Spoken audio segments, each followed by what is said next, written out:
Why was viewership so important? I will bluntly say this, and I'm very honest. I'm in an Audi R8, and I still am, but I very much was someone that was massively obsessed with streaming and viewership. And when my cancellation happened, and even before it, I mean, it's something you guys know. I've been massively obsessed with streaming and viewership over the years, and it's disgusting, and it has ruined my life. I am angry at others because of it. It makes me jealous when I see others doing well, and it has made me realize that I'm in an Audi R8. You guys know this is true if you watch my old stream.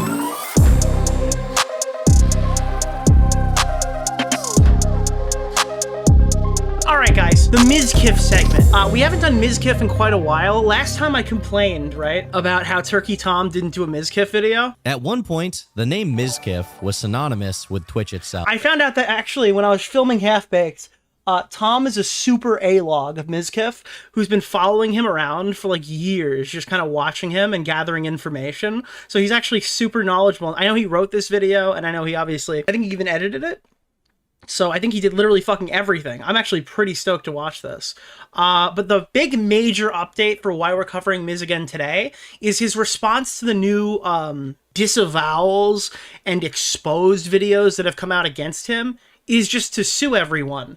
He is suing Emiru. He is suing Asmongold. And people are saying that this is like, what was it? That Emiru predicted this? This is something like she knew? It's like, well, yeah, because he kind of threatened to do that. So I think, yeah, it was pretty... I mean, it's not like... it has been foretold for 3,000 years, but latest video. that was like a thing. The plaintiff, Matthew Blank, and Mizkif Enterprises, collectively plaintiffs complaining of Emily Blank, Zach Blank, obviously that's Emiru, and Zach is Asmongold, OTK Media, One True King, Mythic Talent Management, basically saying that he got falsely accused, and that's why he got, like, thrown out of the organization, lost a bunch of money, and lost a bunch of revenue. So he's just fucking swinging the lawyers at people right now. Okay, let's see what happens. I'm not going to be the legal mindset saying this is going to be him getting destroyed and he's going to get annihilated in the courtroom. I'm certainly happy to hear out what happens and listen to some of the law tubers, if there's any left, and see what they interpreted this as, right? The top Twitch streamer files defamation lawsuit against fellow streamers. The reaction from the community is as expected. Drama and law tubers are eating good for days to come. That's the one sure thing in this lawsuit, is that we can cover it endlessly now. Can't wait for Asmon to live react to his own court case. Wouldn't he have to prove the claims are false, or isn't there evidence, even his own admission about them? So the overwhelming take that I have seen so far is the Willie Mac show take of, how is Mizkif suing Emiru for defamation when his live stream was him admitting everything she claimed? And I'll tell you what she's gonna say, what he's gonna say. He's gonna say, it's not sexual assault.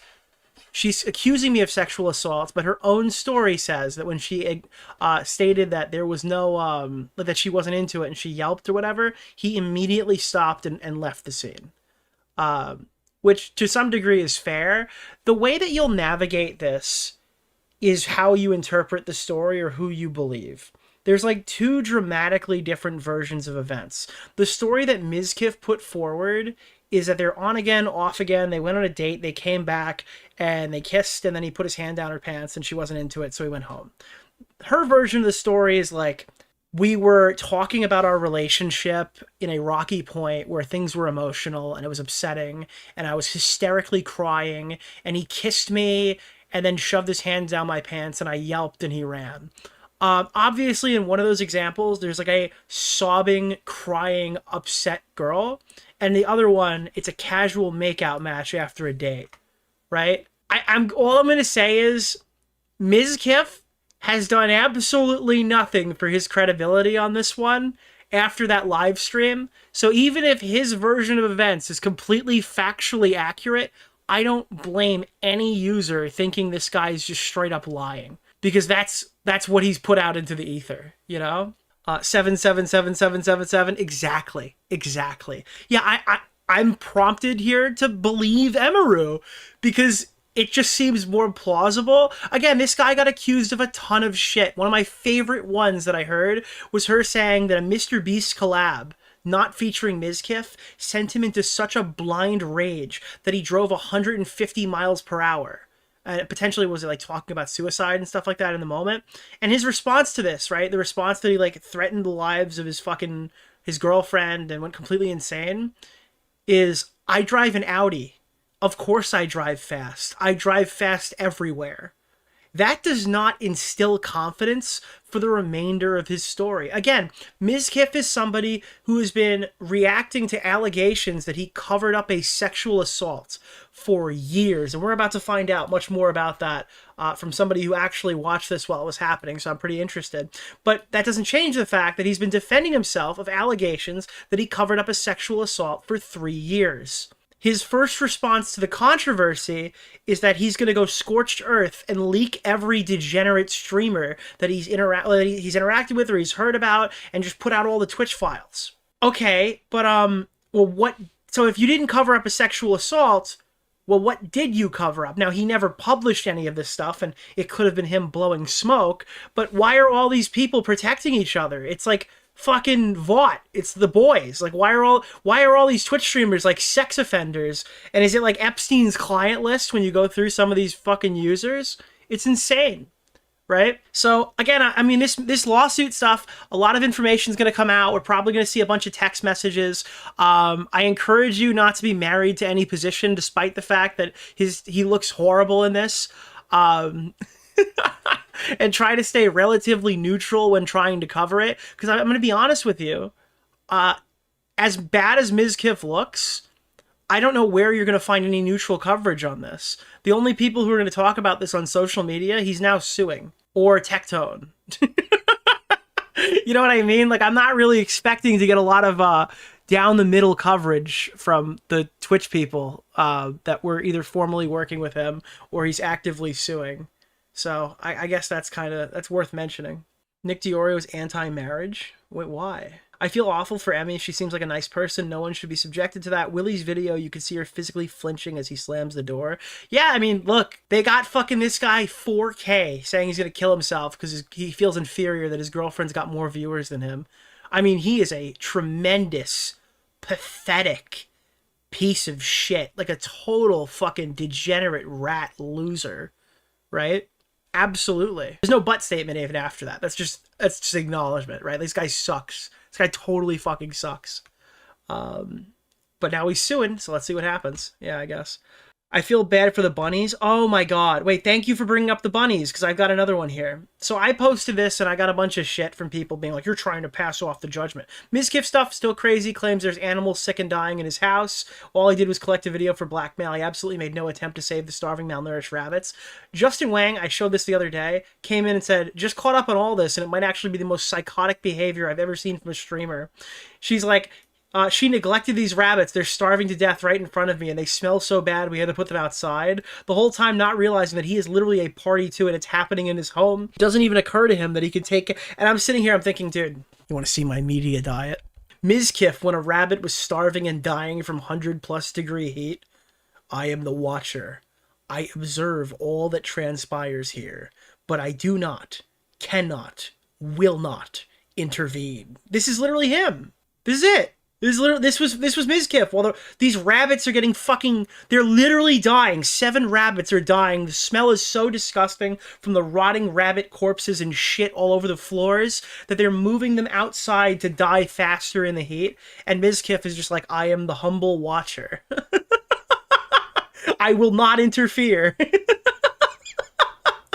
He took an oath. Yeah, dude. It's is this not the most insane But people are like, oh, you're pushing off the blame? Yeah, like, animal abuse is bad. First of all, we have no evidence that there was any animal abuse that occurred. 0. We have a video of a cage that has no rabbit in it. Okay, I have no fucking idea what you're talking about. Second of all, let's say there was. Yeah, obviously, Emiru sucks if she's abusing her fucking rabbits. And she's not feeding her rabbits, and she bought 7 pets that she can't fucking handle. If that's the case, yeah, it sucks. Also, an entire streamer house having to walk past the smelly, fucking, decrepit, fucking, what is it? Dismembered, I don't know, disintegrating rabbits. Dude, the rabbit is disintegrating through the metal into the carpet, and they're just, like, not doing anything about it. It's insane. decaying was the word I was looking for, but disintegrating works as well. It's just insane. Dude, the rabbit has become part of the fucking yeah, I don't know. Decomposing, yeah. That's a decaying decompose. It's insane. Sounds like streamers. Yeah. Hassan fixed a collar to every single one of them. If they shit on the floor, they die. That's a joke for the record, any legal entities watching this. His own stream did more damage. When he said that she abused him by throwing plushies in the next sentence, I didn't even remember that. Yeah, she abused me by throwing plushies, and I abused her by punching holes through the wall. And the next sentence is, yeah, she said that I threatened to kill myself, and yeah, I did do that. But here's an example of her angrily threatening to do it after another stalker came to harass her at our house. And it's like, you are retarded. You are a fucking moron. How do you breathe? Oh, that's what I said in Ethan Klein's chat. They were talking about iDubbbz, and they were like, he can't afford anything. He's poor as hell. I said he used Pay in 4 to buy air. Like, he can't afford water. I go, he just used Pay in 4 to buy a subscription of air. That's what it was. I just remembered it. Discovery is going to be fun. Maybe his goal to find dirt on her during the discovery phase is so he can further shame and humiliate her. I don't think that people engage in like hundreds of thousands of dollars of lawsuits specifically to do this unless they stand to gain a lot. I can't believe you went all in on the bunnies. I don't know. Still paying off that background, bruh? Hell yeah, dude. Mizkif, you're so dumb. Dude, I don't know, like, the fucking, like, I don't see what the end game here is for Mizkif. It just sounds like he's out trying to do as much damage to everyone as physically possible. I have no idea. She said she wouldn't mind more coming out in the lawsuit. Yeah, sure, everybody says that. I think she knows full well. I think that stream, despite the fact that she's getting it all out there, is reactionary to him threatening to come forward. And I think that, like, he thought he could silence her. She said, oh, no, you can't blackmail me, and dumped it publicly. But again, I'm interested to see what happens when it's no longer talk, and all that stuff is just out there, you know? Because right now it's all talk. So Asmongold's response to being sued is not as you'd actually... he knew... Guys, this is why when people say, oh, Ethan Klein's a misogynist, he only targets women... Denims went live and just started talking. Look what Asmongold did. Everybody obviously wanted to talk about the lawsuit and everything. I'm honestly not really sure what's going on with that, and so I'm not going to comment on it right now. You're supposed to be you're a misogynist because you won't crash out and do, like, the job for the fucking people suing you. That's really about all I have. Why couldn't you just be a fucking... Why couldn't you just do what Denims did? To say. Like, I don't know enough a misogynist about it right now to look into it or go into it at all. But yeah, it's literally just that simple. And because obviously it involves other people, I'm just not going to comment on it at this point. I mean, I will say this, that to the extent that I can talk about it, I will. And to the extent that I know what's going on, I will let people know if I can. But obviously, you know, with something like that, it's very serious, and so I have to address it. This is what Denims needed to say. Like, this, then, like, dude, it's so fucking difficult to engage with these people because they're all bad faith and malicious. But if they weren't, they would see this and go, oh, okay, yeah. Serious way. It's just the way it is. So, yeah. And that's really about it. Okay. Thank you, Asmongold, for the update. So, yeah, Miz is suing. And then Miz put out a social media post depicting himself as the pathetic loser baby victim. Look at him, dude. Look, you see him on the pier? And then, like, a woman has come up to him. And look, they got a second shot of this. I guess the first angle wasn't good enough. It's so cinematic, dude.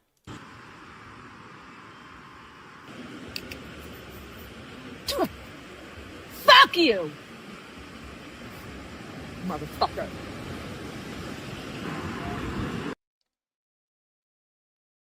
Bro. Does he remind anybody else of Drake? Like, in this specific moment, is anybody getting crazy Drake vibes from him?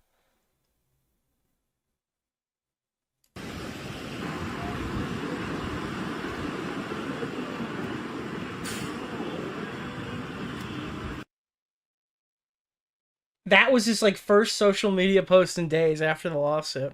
Forever the victim. I bet he thinks this is deep. Dude. Wait, I have an experiment. Hold on. Dude, wait. Wait, I got this. I have an experiment. Hold on. Is it this one? Yeah. Dude, here.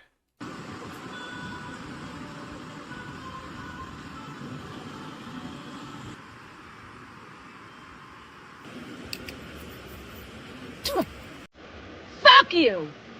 Holy shit, dude, he's charged up, bro. I actually think that's a perfect comparison. Holy shit, dude, that's great. Forever the victim, I bet he thinks this is deep. Little did you know, it actually is. Victim Andy, I can't be the only one expecting a plushie to be thrown at him in the end. Reminder, he had a big hissy fit because Emeru wanted to play tank in World of Warcraft. He's a big baby, so he probably thinks this is something deep. Mizkif last week in his chat, it's me taking accountability. I'm sorry to those I've hurt over the years. And a week later, he's making cringe reels mocking his haters, acting like the victim. He's such a loser, no self-aware. Well, what did Drake do after he got fucking destroyed publicly by Kendrick? He filed a lawsuit for defamation. Am I wrong? He literally did, well, I don't know if it was for defamation. Yeah, was it? It was defamation, and it was all... He filed a bunch of lawsuits, but he also went after the label, saying that they leaked information or something, or No, it was promotion of the record, right? Yeah, but literally Drake fucking immediately filed a lawsuit. Asmon and Mizkif were a gay couple for a short period of time. This video reminds me of when Kevin Spacey made those Yo, please, dude, the Kevin Spacey in-character videos. Yeah, wait. Kevin Spacey weird Christmas video, dude. This is also Mizkif. Yeah, it is. That's probably what he said. Oh, sure, they may have tried to separate us, but what we have is too strong, it's too powerful. I mean, after all, we shared everything, you and I. Do you remember when this fucking came out? The official channel of Kevin Spacey. I told you my deepest, darkest secrets. I showed you exactly what people are capable of. I shocked you with my honesty, but mostly I challenged you and made you think.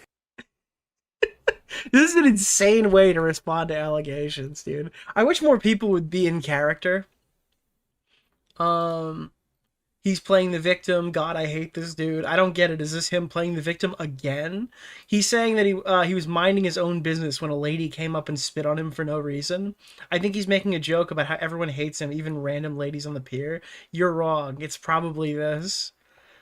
Ms. Rat playing the victim. That was extremely cringe. So yeah, that's what Mizkif's doing. He's filing a lawsuit on everybody. We're going to get a lot of updates here. It's the first time we're talking about it, and it will not be the last time. But before then, we need a sordid history of what the fuck happened and why this guy sucks. I tried to figure it out. I did like 2 hours kind of meandering through different stuff. Not my best segment I ever did, but thankfully Turkey Tom has put out the fucking godsend video while we play fucking Fortnite, what is this, Simpsons. By the way, you can use code DeOrio in the item shop to save exactly $0 on every purchase. You save 0, I make money, and it's a pretty good thing. And you can get like Krusty the Clown and stuff, and dogs. Holy shit, this is gonna go crazy for my Michael Vick fucking character. Oh my god, dude. My Michael Vick character is gonna have a fucking dog now. Oh, this is awesome, dude. I can't wait. All right, let's check this shit out. Advanced War. As one of the platform's most popular streamers, and arguably a pioneer of the just chatting genre, he had the world at his fingertips. A few years and... That's what people don't seem to realize, is that Mizkif was like top dog on Twitch and got like completely obliterated by Kai Cenat and all those other, like in iShowSpeed and all these guys like grew into superstardom. But there was a time where Miz was like top dog. A series of allegations later, he's destroyed any goodwill he once captured. Good, by the way. This guy sucks. And everyone is simply ready to accept his fate as yet another deservedly canceled streamer. But it wasn't all... Oh, shit. Was synonymous with Twitch itself. What did I just do? I fucking hit one. I think I just refreshed it. I hit F5 by accident. As one of the platform's most... Why did it get so loud, though? What did I do? It got loud word. most popular streamers and arguably a pioneer of the just chatting genre. Dude, he was a pioneer, bro. They used to ride these streamers for miles. He had the world at his fingertips. A few years and a series of allegations later, he's destroyed any goodwill he once captured. And Top dog is a poor choice of word, I guess. everyone is simply ready to accept his fate as yet another deservedly canceled streamer. But it wasn't always this way. All right, so this is like the early days of his content career and how normally I skip this stuff because I kind of know it and it's not really relevant. I don't actually know for Mizkif, so I'm interested. In 2015, Matthew Rinuato was just some Italian kid Matthew Fuldox? from New Jersey. He was attending school for finance, hoping to eventually work for Vanguard, one of the largest investment companies in the world. He claims that at 16 years old, he joined a Skype group called The Wolf of Weed Street, led by a man who may be Jason Spatafora, an investor known for his dealings with cannabis companies. But I'm not sure. Bro, everyone is terrified still of any weed-related sponsor. And fucking, I go on Half Baked and we're doing fucking CBD gummy sponsorships. And I'm like, yo, what the fuck, bro? Sure if this is the same guy that Matt is talking about, as there I would not, on any of my channels, put a fucking weed sponsorship. Dude, you know what happened to Dave? Dead on Dave literally took a weed sponsorship and his channel, like, got out of the partner program for, like, a fucking month. are actually a few wolves of Weed Street. But I guess CBD isn't weed. I think they still really don't like it, though. Now, Matt claims that by following the advice of this Skype group, he managed to turn $2,500 into $150,000 at the age of 16. I don't know. My information is based off, like, 5 years ago. I don't usually hit the specific sponsors. I recommend watching Nicholas DeOrio's latest video. I don't know.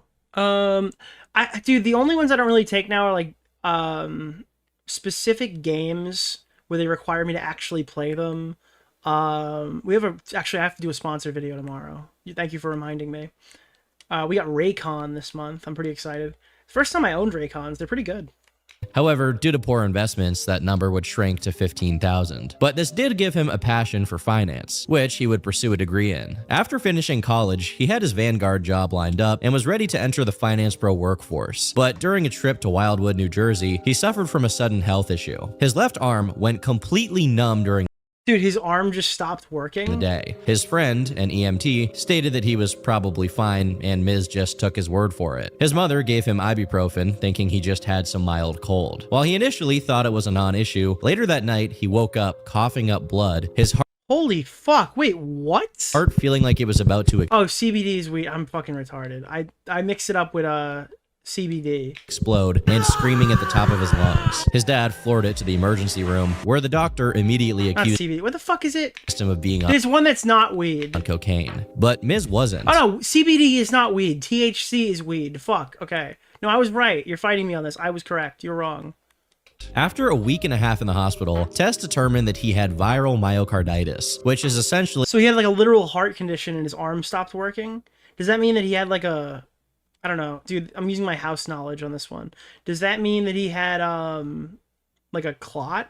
when the heart becomes inflamed due to an infection. While it wasn't known exactly what illness had caused the issue initially, it had been building up for years in the background of Miz's life. It was made worse by him taking the ADHD medication Adderall for 5 years prior. Dude, the Adderall has caught another victim. I appreciate that. Keep sponsoring weeds so you can find your next subject and be the next Bo Black's or Brad's taste in music. Thank you. Yes, you have such high aspirations for me, chat. I appreciate you. Ultimately causing his heart to beat faster than normal and exasperating this pre-existing health issue. While it's clear that this needed to be addressed far earlier, the doctors also told Miz that if his mother hadn't given him ibuprofen that night, he could have died. Now unable to take That is an insane soundbite. Is that if his mother hadn't given him ibuprofen that night, he could have died. Now, that is an insane fucking soundbite. Unable to take Adderall to focus, and having taken so much time off when he was meant to be starting work. Wait, dude, this guy literally has anti-YouTuber disorder. He can't take Adderall. At Vanguard. Dude, that's why he's a streamer. It makes so much sense.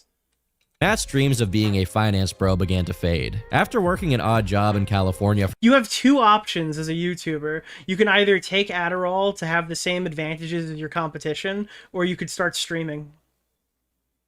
So anyways, I did button. For 3 months. Dude, I wonder how insane would I be on Adderall? I do not use Adderall if you're not prescribed Adderall, obviously. Vanguard was once again willing to hire him, but then his parents decided to move from Jersey to Florida, and Matt went with them, not wanting to be away from his immediate family. So, with his Vanguard dreams once again put to bed, he considered pursuing another dream he had from the very beginning: online content Do not? creation. No, I mean, listen, if I was going to, I would have already tried it.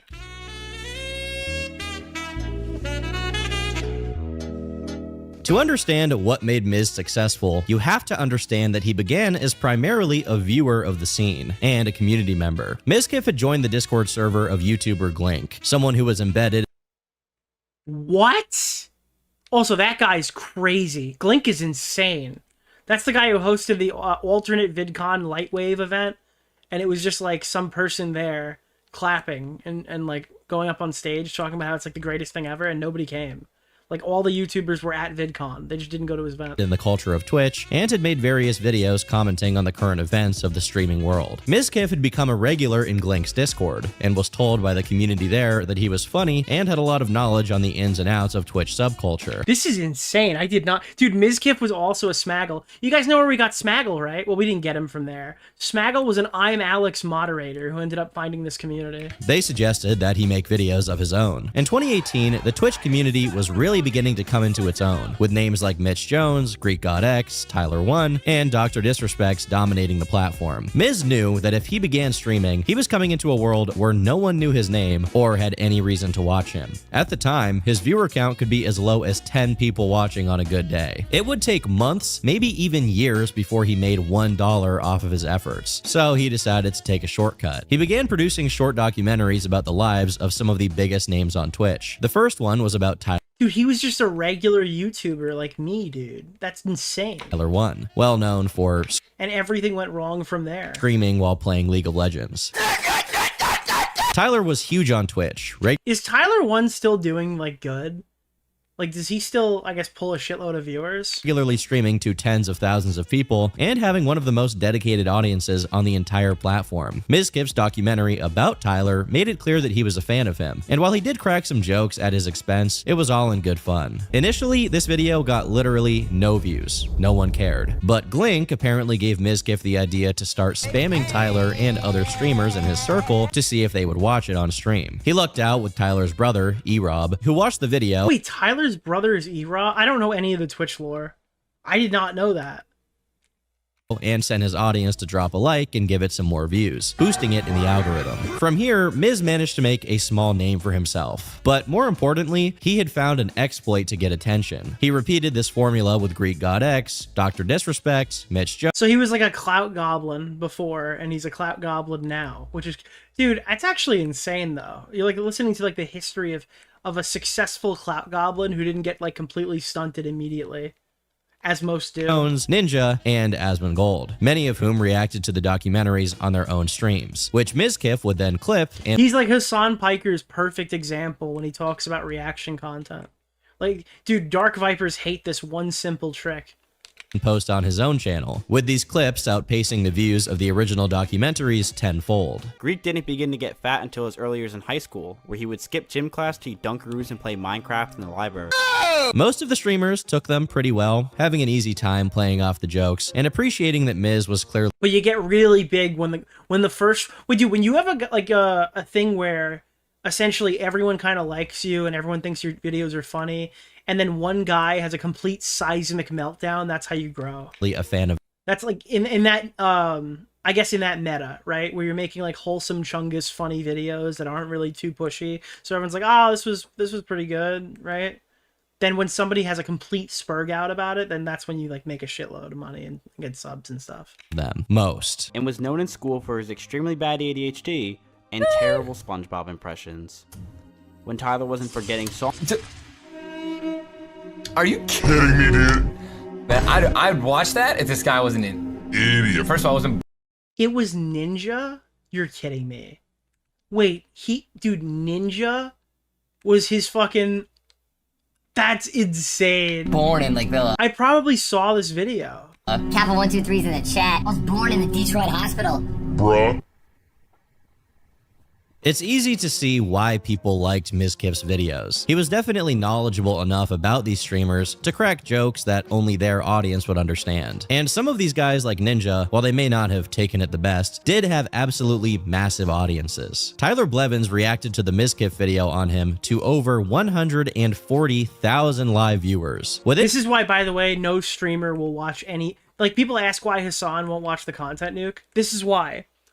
You see this guy, this Mizkif guy blew up. He's a huge content creator, became the biggest streamer on Twitch. And he got like a push from a meltdown that Ninja had to over 100,000 concurrent viewers.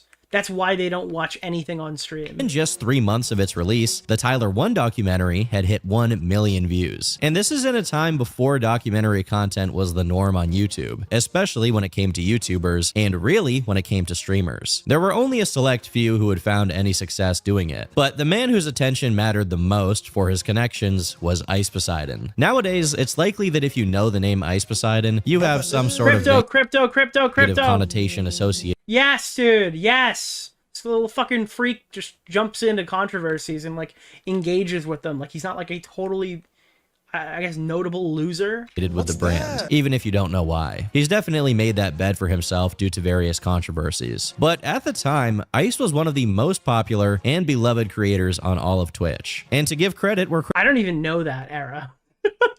I can't even remember a time where people liked Ice Poseidon. credit is due, Ice is extremely important to the history of streaming. While he began as a common RuneScape guy, the thing that really catapulted him into stardom was his IRL streams. Something so novel at that time that Twitch had to create an entirely new category on their site to accommodate. Didn't they like he got in trouble, right, for something early?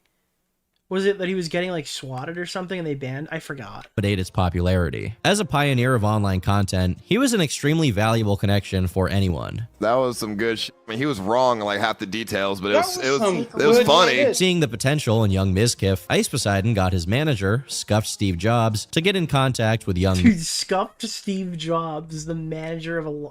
That's insane. Miz, and offered to fly him out. All these guys have dude, Twitch people have like the craziest names. To California to make a documentary on his streaming career. Matt had officially graduated from a regular viewer to someone invested in the meta aspects of Twitch culture, and now he was an actual part of it. While the documentary never came to fruition, it did give way to another opportunity to be a cameraman for Ice Poseidon's streams. Also, I see that Ice Poseidon is a man of culture, so be sure to use code TOM for 10% off at gamersubs.gg. Dude, people get mad at Gamersubs now. Why is that like a hated brand? People are like, I used to like that. I saw this on Reddit. I used to like that guy until I found out he's a corporate shill for Gamersubs. Yo, let's go! Dude, first game of the night. First game of the night, boys. First game of the night. Let's fucking go. /Tom. When he arrived at Ice's house, is Gamersubs like a bad thing now? On the 16th of May, 2018, everyone is smoking blunts and talking about rappers, and I just want to play World of Warcraft and watch E-Rob Vods. The house smells like Greek, referring oh. Dude, I thought it was like Greek food. It's Greek God X. To Greek God X. Yep. Ate a bunch of Chipotle and all over the floor. These streams were extremely chaotic, and so was Ice's community. Mizkif thinks he's Billy Mitchell. Yo, what's up, Billy? How you doing? Hey, Nicholas DeOrio. I'm gonna have a package that I gotta send to you soon. They would feature cameos from names like Sam Pepper, Anything for Views, Andy Milanakis, Asian Andy, and many others. Ice was at the peak of his career as a mainstream creator, and Miz managed to carve out a reputation for himself as Ice's quick-witted cameraman. Ice even offered for Miz to stay in Los Angeles full-time and be a part of his traveling entourage, an offer that was definitely... This has got to be like an insane fucking story arc, though. You nearly die. You get promoted by every large streamer. Ninja has a meltdown at your own fucking thing. You become Ice Poseidon's cameraman at his peak. And then after all of that, right? You then go on a fucking crazy run to become one of the biggest streamers on Twitch ever. I mean, I'm starting to understand why he has such a big ego. That is like an insurmountable task. Like that is like a once in a lifetime arc. difficult to refuse. But that's exactly what Miz did. Instead of becoming a staple of ISIS streams, in July of 2018, he decided to move back to his parents' house in Florida and stream on his own, using the small following he had accumulated from the documentaries and ISIS community. At the time, this amounted to a few hundred viewers, but it was What happened to Andy Milanakis? I got blocked by Andy because I asked who the girl was on the new Baited podcast episode. That is my favorite block of all time. I don't usually parade them around, but that was a funny one. And he went crazy because he said that he invented memes, and then Justin Wang made fun of him. Because I guess he was kind of dealing with the fact that he was more irrelevant than ever. And he tried to say that, like, he created the first memes. Like a boomer. So he took that, like, really personally. And then I've never heard from him again.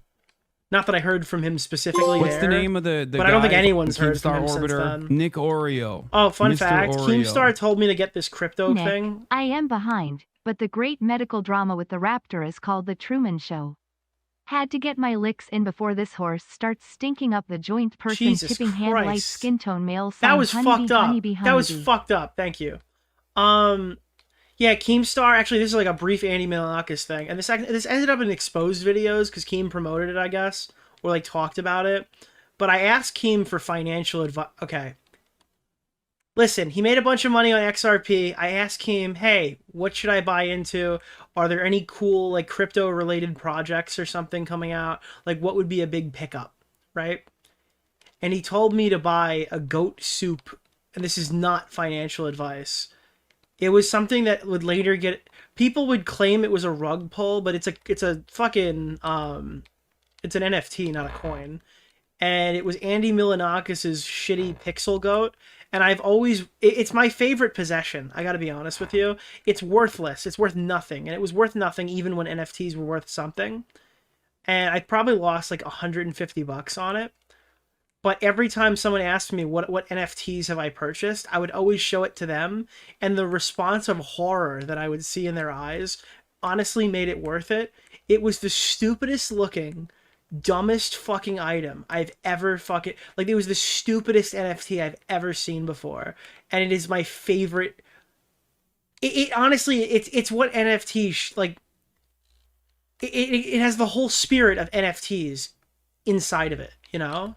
It was great. I loved it. Nick is sometimes silly. I don't even know where it is. It's a goat soup. Well, I don't know where my goat soup is, but I can find one. A goat soup.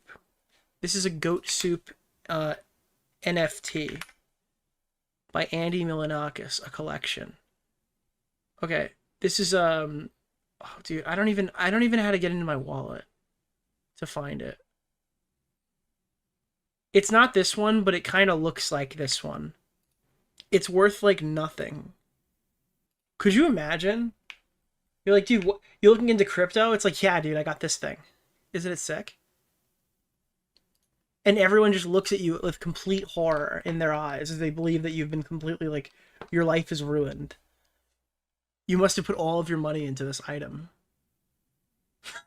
Isn't this thing great? Dude, I mean, this isn't mine. I have one, though. It's awesome. I love it. I have no negative things to say about it. Except probably you shouldn't buy one. More for me, of course, you know?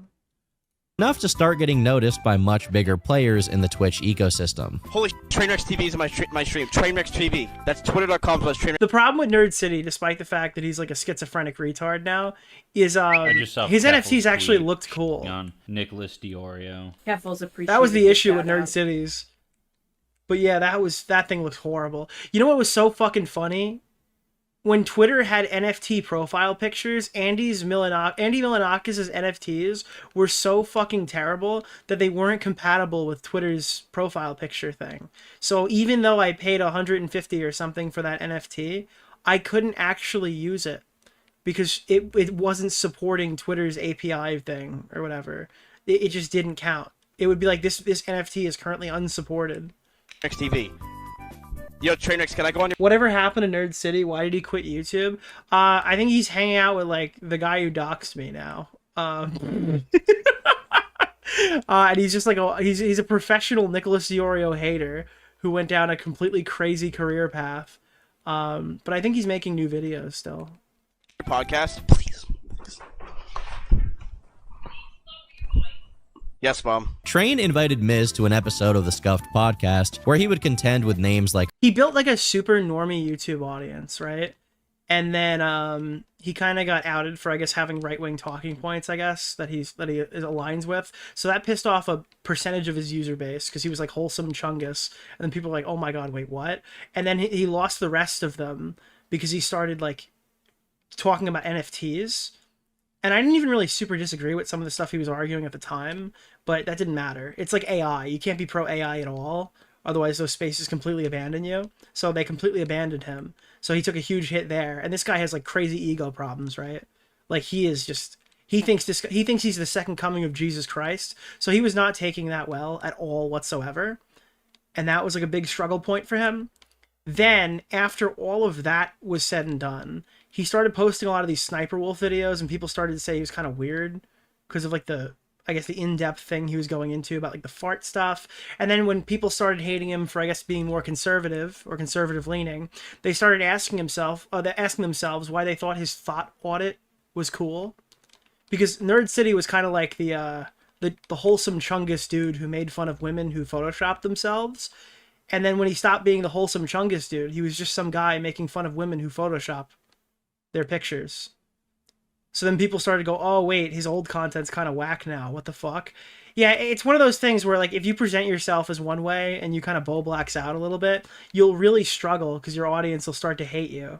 And there was like a lot of issues. And then it all culminated in him doing a podcast with Pyrocynical and Clown and having a seismic level meltdown in there. I forgot what the cause was, but he ended up going on a fucking crazy rant about how there will be no more cat pictures. Nick just started insulting in general me viciously chat on Twitter. And I think he started, so like people were arguing with him about it, and then he started fighting with people on YouTube Drama Reddit, asking if they supported pronouns or so. What was it? So, something with pronouns, like the trans stuff started coming up in the conversations, and there were people who hadn't seen him since his like exposing YouTube video stuff or his Jake Paul videos who were like, who the fuck, what happened to this guy? And he's like, there will be no more cats in general chat. Dude, it was a fucking seismic level career implosion. But I think he'll come back and he'll put out a video and it'll get a bunch of views and he'll probably be okay. I think that the original audience that he had is kind of abandoned him in some capacity, or they're just kind of like okay with it if the videos are good. They just haven't been recently. Awesome. Yeah, Dappy Wappy Want Mint Mint was like a huge meme in that community for a while. Oh, and then he rage quit the entire podcast. He quit the show because of the Discord server moderation. I know he's one of those guys. He's just not fit for being a YouTuber. He just does not have the tool set required to do it. But again, Nerd City has been... we got into a fight. He was actually the thing that kickstarted my entire YouTube career because I got pissed off about his Jake Paul video enough to make a video. And I think, honestly, the intensity that I brought to that video is stupid. But it was the first time I ever made like a fucking commentary YouTube video like that. So it's actually still up on that channel. And he, in response to a 100 sub YouTuber... This is how bad his ego is, right? Because he had, because a 100 sub YouTuber made a 500 view video, he called into Tommy's stream and like fucking went off and like started bitching and moaning about it and saying that like Tommy was like backstabbing him. And then he like yelled at Tommy's co-host or like shit on Tommy's co-host for no reason because he just had to address the 100 sub YouTuber's 500 view video. But if he didn't do that, I wouldn't like have I wouldn't have made content. I wouldn't have made YouTube videos to begin with. So it was pretty interesting. And he's kind of held this grudge for a while. We were like cool for a little while, but no, he never... Dude, there was a guy who made a YouTube video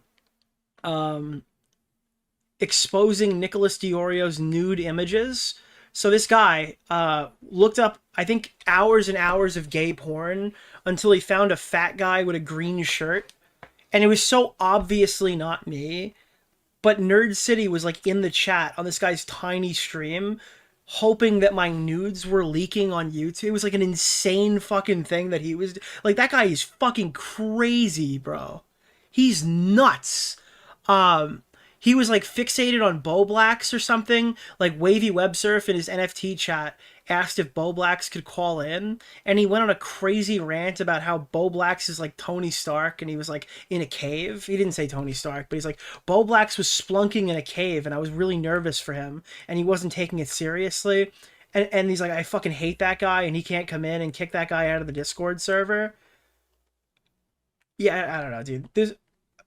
He's an interesting guy. Show at the time known as Raj Patel, Asmongold, Pokelols. Back to Mizkif. Sorry, that's kind of the Nerd City history, I guess, abridged. S-Fand, and of course, Train. Yeah, that's pretty true. His constant I love that clip, bro. The true clip. Trolling, and above all else, likable personality made him someone that his J-Station video was really good. Yeah, do you know that was supposed to be a trilogy?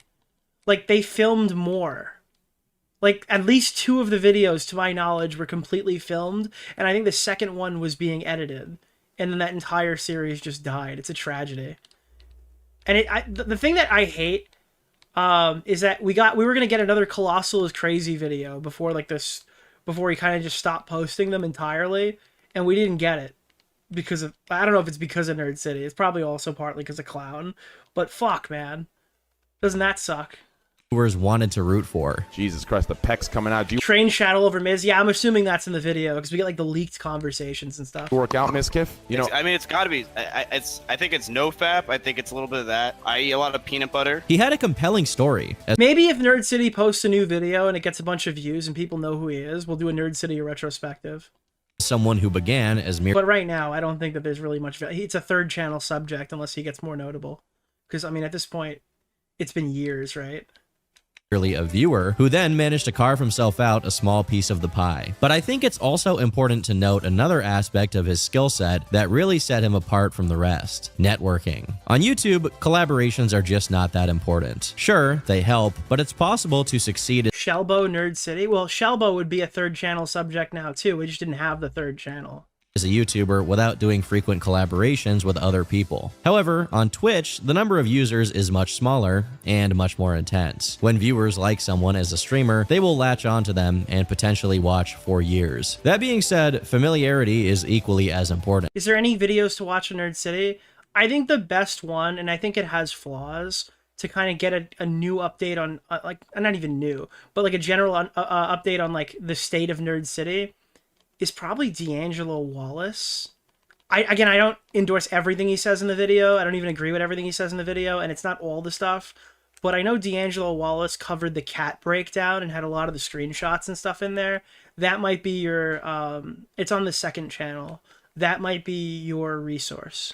Why watch some Diarrhea Andy with one viewer when you could watch Asmongold, someone who by then had already been in the game for half a decade and had thousands of viewers? Mizkif recognized this and managed to carve out an audience for himself by doing as many collaborations as possible, essentially leeching a small portion of viewership from all of these established creators for himself. I mean, this guy has done the impossible.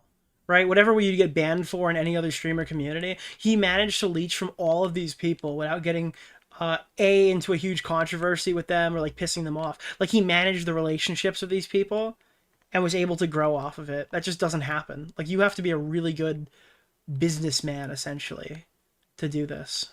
While his gaming streams definitely got some clicks, particularly playing the game Marbles, and of course, staring at a wall for 7 hours straight, the thing that really defined Mizkif's career at the time was his collaborations. People like E-Rob, Pokelols, Russell, Lakari, Greek God X, and Mitch Jones became regular collaborators. Mitch Jones comes into the story too, Jesus. And members of a growing circle of entertainers. In the same way that Ice had pioneered IRL streaming, Miz was spearheading his own growing genre of content, just chatting. Just shaved my head. Oh my god, you look terrible. Wait, are you... Is Tom saying that he's like the godfather of just chatting? Because that's insane. Terrible. That's like iDubbbz kind of created the modern video essay format. I think that's a fair one. Leafy kind of created the daily commentary genre. I think that's pretty fair. I would say that the hot tub streams would be owned by probably Amaranth, if not Morgue Pie. Like, that's a genre defining person. Even if you don't like the genre, that's a genre definer. So you're saying that just chatting is Mizkif? Hey, dude, look at me, other guy. Oh shit! Wait, I thought. Okay, wait, you're not black. All right. Like, actually, a lot of modern podcasts, at least YouTube podcasts, copy the baited formula. That's what Half Baked is. Like, that's probably another genre definer.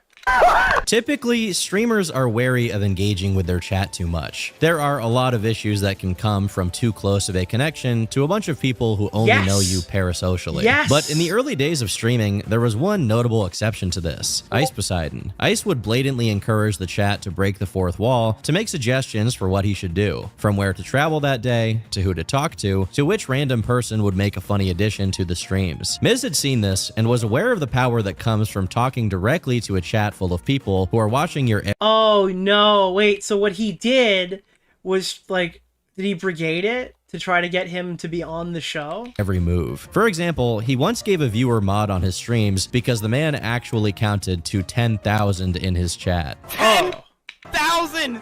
He counted the whole. Oh, no, never mind. Hey! What a god! He also seemed to show genuine regard for his viewers. When one sent a worrying message in his chat, he paused the regular proceedings to try and talk him out of making a life-ending decision. Jesus Christ. Earning him an article in Dixerdo, where they write, Mizkif then continued to support the viewer, inviting them to stay on stream. Was Ice Poseidon always part of the Twitch Cool Kids Club? I think a lot of people went to... He was the Cool Kids Club. Like, if you associated with him, you grew. That's how old this is.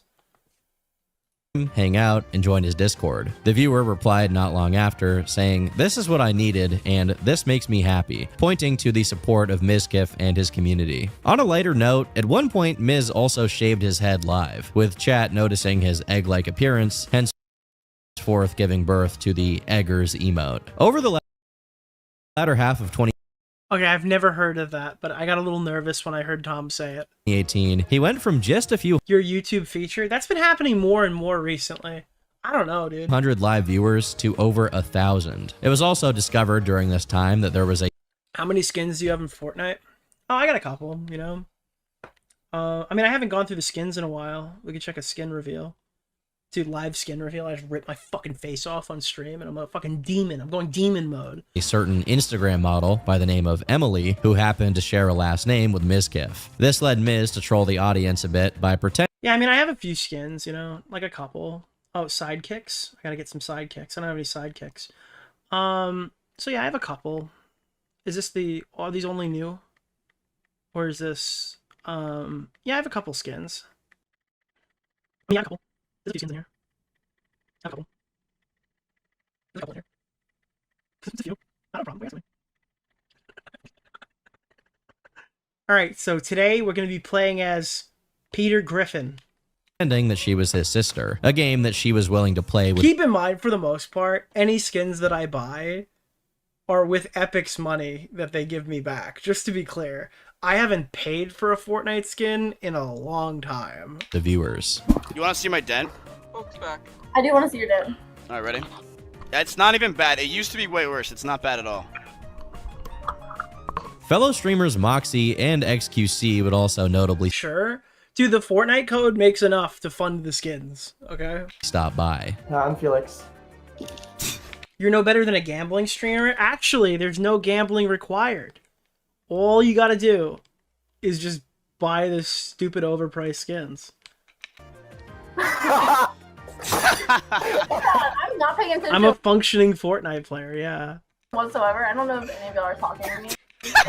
I haven't gotten to the depraved level of trying to write off Fortnite skins, and I probably never will, because I feel like that would get me audited immediately. The stream took place in... Dude, yeah, it says here you've spent thousands of dollars in V-Bucks. What is that? December of 2018, and would peak at 6,000 live viewers, rivaling the audiences of those he had never even met just half a year prior. By this point, Mizkif seemed inevitable. Dude, they're like NFTs. That was a conversation I had with Keem. He's like, imagine if you could sell your rare Fortnite skin as an NFT. Oh, I gotta stop doing this. Tom paid for a subscription that he can use 3 real songs per month without getting claimed. So that's fun. I don't think I would ever do that, but that sounds fun. Jersey, so his mom would stop yelling at him while he was live. Miz had seen the power of collaboration. At the same time, Austin, Texas was becoming a hub for various online personalities. So anyways, he moved to Austin, Texas. And had no state income tax. So Miz up and left his home state for New Horizons in January of 2019. But with Mizkif's move came the solidification of an actual community of streamers who all lived within relatively close proximity. Miz would also begin dating Maya Higa, a girl he had met after seeing a clip of her go viral. E-Rob, get out of my room! You hear K-Bubbles once! Oh, you have a roommate? Yeah. Is it a guy? No. Oh no! Does she pay rent? Yes. Wow, she's already better than mine. Their relationship would be heavily documented throughout their streams together, as Maya went from someone averaging 20 viewers to over 2,000 due to her proximity to Mizkif. I wonder if these two are gonna get married, guys. One in the chat if you think these two are gonna get married. Look at the humble beginnings. An interesting piece of information is that at the time, Miz's own clips channel on YouTube would clip both he and Maya's streams, meaning if you were discovering Maya for the first time on YouTube, it was probably only because of her relation to Miz. Miz would even do IRL streams with people like S-Fan, one of them taking place at PAX East, where they met Instagram model Jenna Meowry, at which point an interaction of pretty friendly banter would take place. I'm also an asshole. Fuck! Fuck myself. What did he say? Pretty friendly banter would take place. I am also an asshole. I have to cuck myself? Oh. Say it. Say it to them. Say it to them. Say you're sorry. Call me daddy. Say daddy. Say daddy, Jenna. Say it. Say it. Are you a bitch? Are you a bitch? But after she left, Mizkif said this.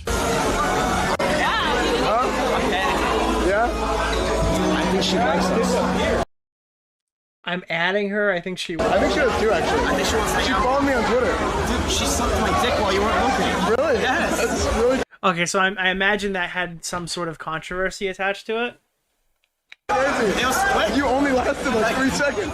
While the disrespectful comment was resolved privately, it ultimately resulted in a week-long ban for Mizkif and his friend S-Fan after— Really?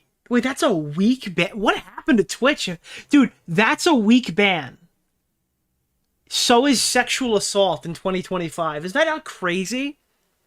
A comment like that used to be a week ban on Twitch, and now sexual assault is reserved for 1 week. Jenna's lawyers contacted the platform, upset about how the interaction had gone. However, Jenna stated that she did not want the ban to take place due to the joke Miz had cracked after she wasn't around. In reality, she wanted the footage to be taken down because she felt that she had looked unprofessional, noting the double standard of how much more backlash she would have gotten if the genders were reversed. As a result, she wanted the clip to be removed, which is why the lawyers got into contact with Twitch, and ultimately why Miz and S-Fan were banned. But Trainwrecks was not exactly pleased with that explanation. So you made a mistake, you acted unprofessionally, you made a bad decision, and in order to fix your error, took away the reputation of S-Fan and Mizkif, sexual harassment on their record for the rest of their lives on the internet, and got them— Well, alright.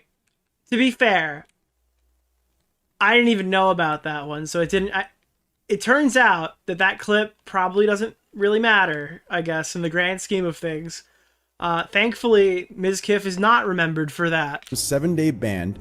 Also, Trainwrecks is so funny here because eventually it's going to be him calling him out. 90-day probation strike because you made a mistake and you wanted it to be erased. The Twitch community generally viewed this as an unfair ban, censoring Miz and S-Fan when they had done much less than Jenna had on camera, and as a result, the audience rallied behind both of them. Ironically, the ban resulted in his return stream peaking at 20,000 live viewers. Mizkif now felt like the most exciting person on Twitch, collaborating with others, reacting to whatever the latest news was in the Twitch community, and of course, playing games.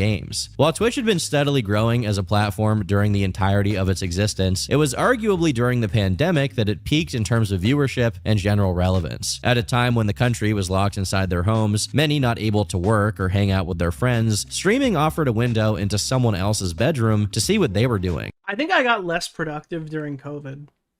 I think I literally got less productive. I don't know what the fuck I was doing those years. and Mizkif took full advantage of the opportunity for increased viewership. In 2020, he began speedrunning Super Mario 64 with one of his closest friends, Mitch Jones. I must say, these streams feel extremely cozy to watch even in current day. Just a couple of friends hanging out, trying their best to beat a 25-year-old video game as fast as possible. Come on, that's it! Yes! Yes! Sub 20, baby! The sub 20! Dude, you want to watch the best Mario player of all time? Go tell Andy Warski you want to see him do some late night Mario streams. Go ask him for them. I remember me and Augie used to just pop on social media. I forgot what streaming site it was. It might have been, I don't think it was Twitch. It might have been Twitch actually at the time. And Andy used to do the most rage-induced Mario streams. Like, you would be speedrunning it, having a full conversation, having a great time, and he would die, and he would be, like, livid. It was so fucking... It was amazing content back in the day. Similar to ICE, Mizkif had an open door policy, although, unlike ICE, it only applied to other content creators and not to any homeless schizo that wandered by.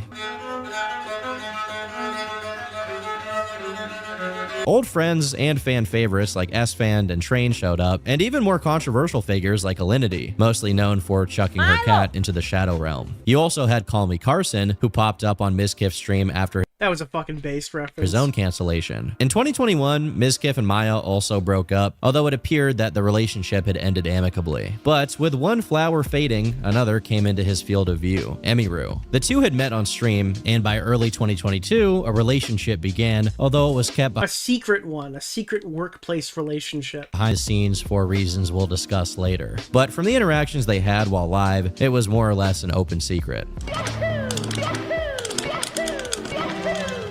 Oh, he's trying to do that trick. Unironically, I saw this in a Carl video. It's like the backwards jumping through the picture, right?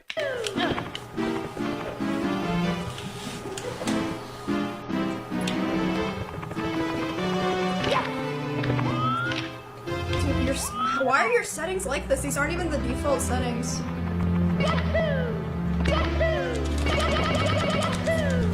Another important thing to note here that's going to come up later is that even during the peak of his popularity, it was widely acknowledged that Mizkif was obsessed with analytics, particularly in comparison to others around him. My viewers were dropping, mine were only I was going muted. up. I was gonna, yeah, that's pretty true. I'd say that's pretty true. That turned out to be, that's true.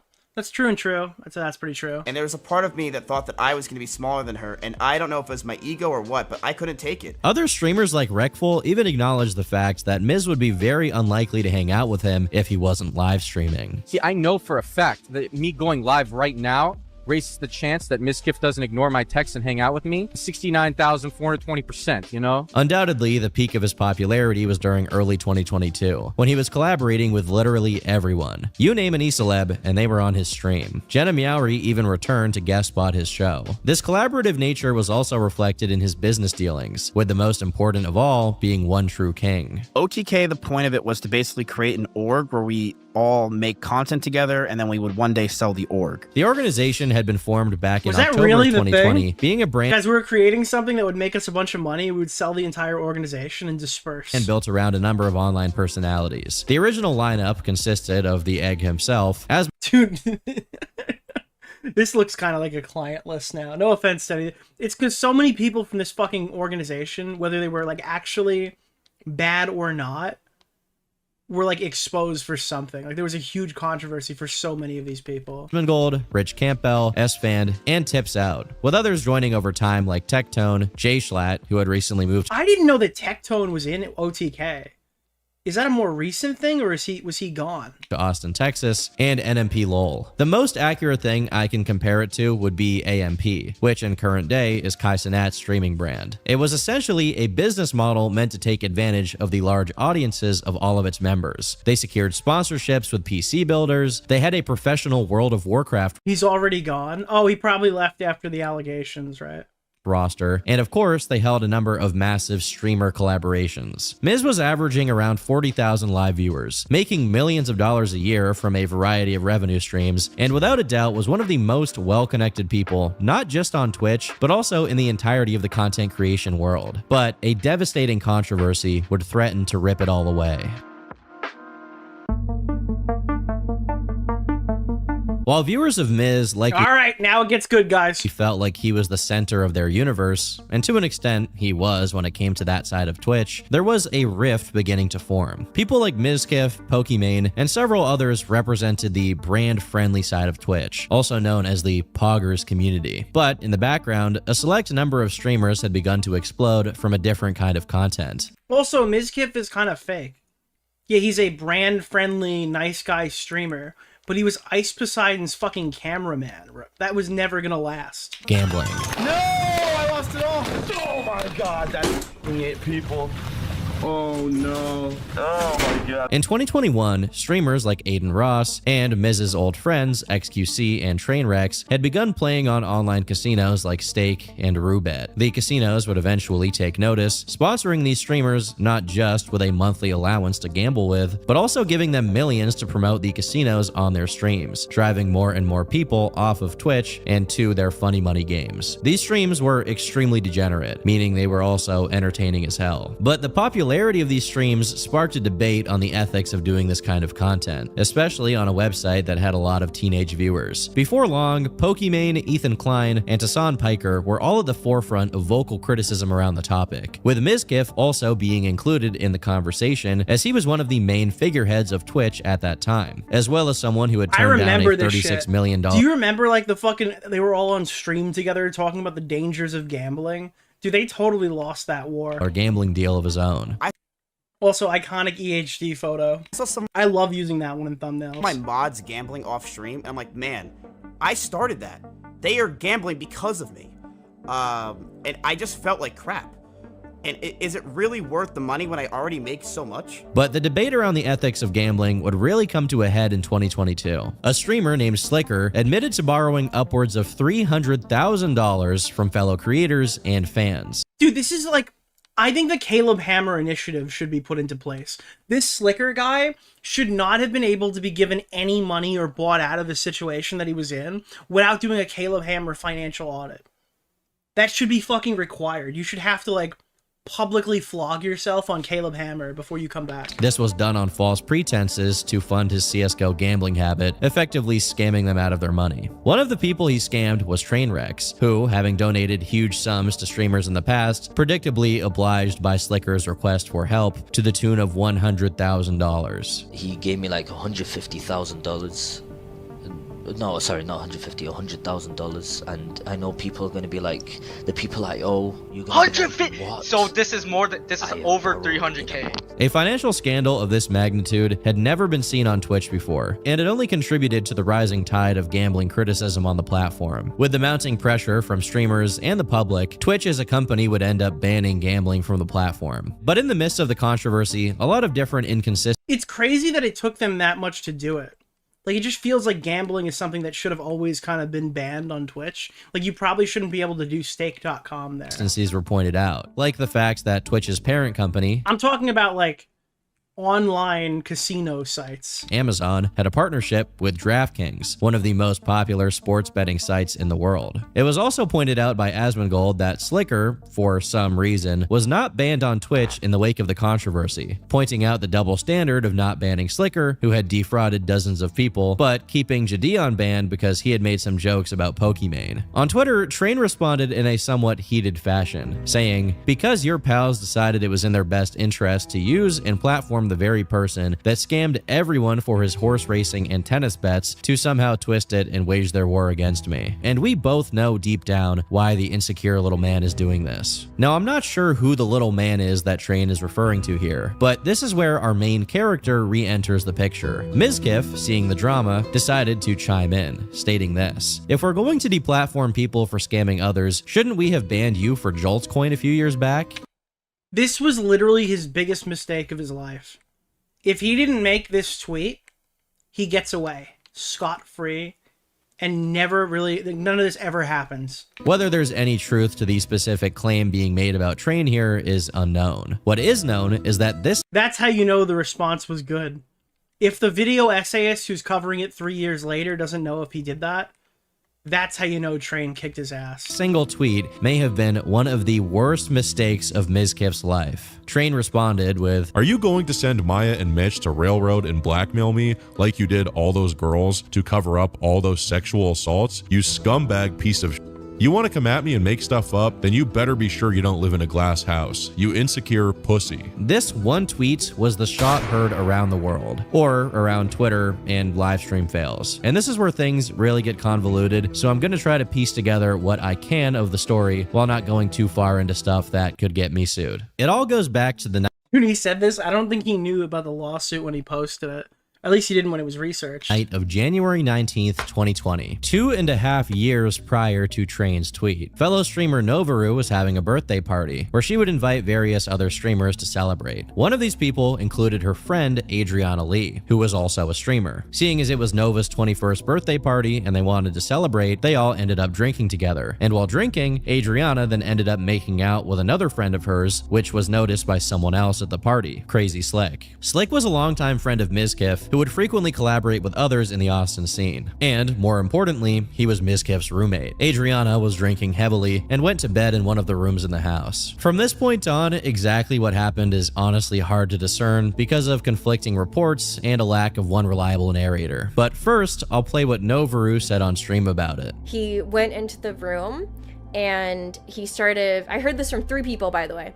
He started like touching her and was like, I don't know exactly what his intentions were, but I just know that he was touching her and everyone was like, dude, stop. Guys, you don't check somebody's pulse by, slapping their boob around? That was the allegation. He's like, I need to check your pulse. And he grabbed her tit. Like, put his hand on her chest, but like where her boob is. Like, she's trying to fucking relax. She's drunk. Like, it's weird. Like, don't fucking touch somebody when she's drunk. And like, especially when you're just making out with her. Like, I don't know what the intention there was, but everyone that was there, the 3 people told me that they were very uncomfortable by the situation. This story was told live. Again, but why did 3 people even go in to check on, like, I don't know. In a very that whole thing was crazy. Careless fashion 18 months after it supposedly happened, leading to a lot of conversation in the community. Shortly after, Adriana Lee herself made a response to the situation. She opens by saying that she was very intoxicated and ended up blacking out, so she herself doesn't exactly remember what happened. I was told that I was kissing my best friend, Enna, and another one of my close friends at the time, consensually. Crazy Slick was following us around trying to kiss me, trying to kiss her, and at one point I was told that he and I ended up kissing. Then apparently I was passed out in one of the rooms at the party and he came into the room while I was unconscious. He came into the— I think the thing around this was that initially she didn't know that he touched her while she was out, and they only alleged that later to her. Like, they only mentioned that later to her. the room a couple of times after being asked to leave me alone each time. In 2 of those instances, he touched my neck and chest, saying he was just making sure I was alive after being assured by my friends that I was okay as they were watching over me. Whether or not his intentions were out of genuine concern or not, I don't know. To be clear, he did not rape or assault me, but his actions did make me uncomfortable. Adriana also included some messages with an anonymous person where they seem to corroborate this story. She ends the twit longer by criticizing Novaru for airing out her story when she did not want it to be publicized. Slick himself also made a twit longer, apologizing for what he did, but stating that he entered that room exclusively to make sure that Adriana was okay, stating he was checking her pulse because he was worried about her. And with that, the controversy had been put to bed. But now, because the whole thing was about Mizkif after this. It was like, oh, that came and went. We're no longer talking about it. Now, Mizkif had fired a shot at Train, the story was being relitigated a year and some change after it initially came out, with some added details. Wait, that was a year old at that point? I didn't realize that. That's you know, that's why I like these videos. I didn't connect that the timeline was that different. The claim here is that Mizkif had sent his ex-girlfriend Maya Higa and fellow streamer Mitch Jones to cover up sexual assaults. This notably changes the story from Slick merely doing something dumb that made Adriana uncomfortable to deliberately touching her without her consent. He elaborated, "The people involved know the truth, but for those of you that are drama farming and coming to split conclusions, let me be even more clear. Mizkif did not not assault the women. He orchestrated the cover-ups for his friends, exactly how my tweet reads. Crazy Slick was now back in the crosshairs, and by extension, so was Mizkif and his entire streaming organization. This story... So did he get off easy the first year, and the second year they obliterated him? Because that would be insane. Exploded over the following days, with many of the updates being posted onto livestream fails. What I thought is what we all thought too. Like, he didn't go all the way. He didn't even like, he was just weird. He was just being a creep. And I was like, listen, I'm gonna be true to myself. I'll make Slick look good, like an angel, because I did in the tweet longer. Okay, there's other stuff that are gonna come out probably next 2 days. Crazy Slick, he was in my chat and he said, "Hi, nice toe, pay laugh. Want to talk?" What happened? On Discord. No, but I like you, haha. You are hot, lol, haha, lol, lmao. You don't have to do that. That's a weird thing to do. Shouldn't touch someone. Slick himself initially... What was what? Made a tweet. He sounded like a guy from Smiling Friends. Stating that he never assaulted Adriana and had only been checking her pulse to make sure she was okay, which is consistent with his prior story, but the post would be deleted. According to Miz, Slick sent various farewell messages to friends before disappearing, leading to a scare that he had taken his own life, although he was later found alive. In the meantime, other women made accusations towards Crazy Slick as well, which seemed to show that whether or not what Slick had done that night with Adriana was assault, he had still been somewhat creepy to several girls and was ultimately not a good person to have in social settings. Meanwhile, the same night, Train had made his tweet reigniting interest in the story. 2 calls would take place, wherein... So this is where... Okay, I remember I was in Nashville for a wedding when this thing got posted, and I had an earbud in my ear. It wasn't actually at the wedding, but I was there doing a bunch of different shit. I had an earbud in listening to this leaked call. This was like a fucking notable internet moment. Mizkif, Trainwrecks, XQC, Asmongold, another... I wish I was streaming back when this stuff was happening, because this was crazy. Streamer named Barry and Mitch Jones discussed the claim that Miz covered up the actions of Crazy Slick. Those calls were secretly recorded and then leaked to Destiny, who had been covering the situation. Which we presume it was Train, right?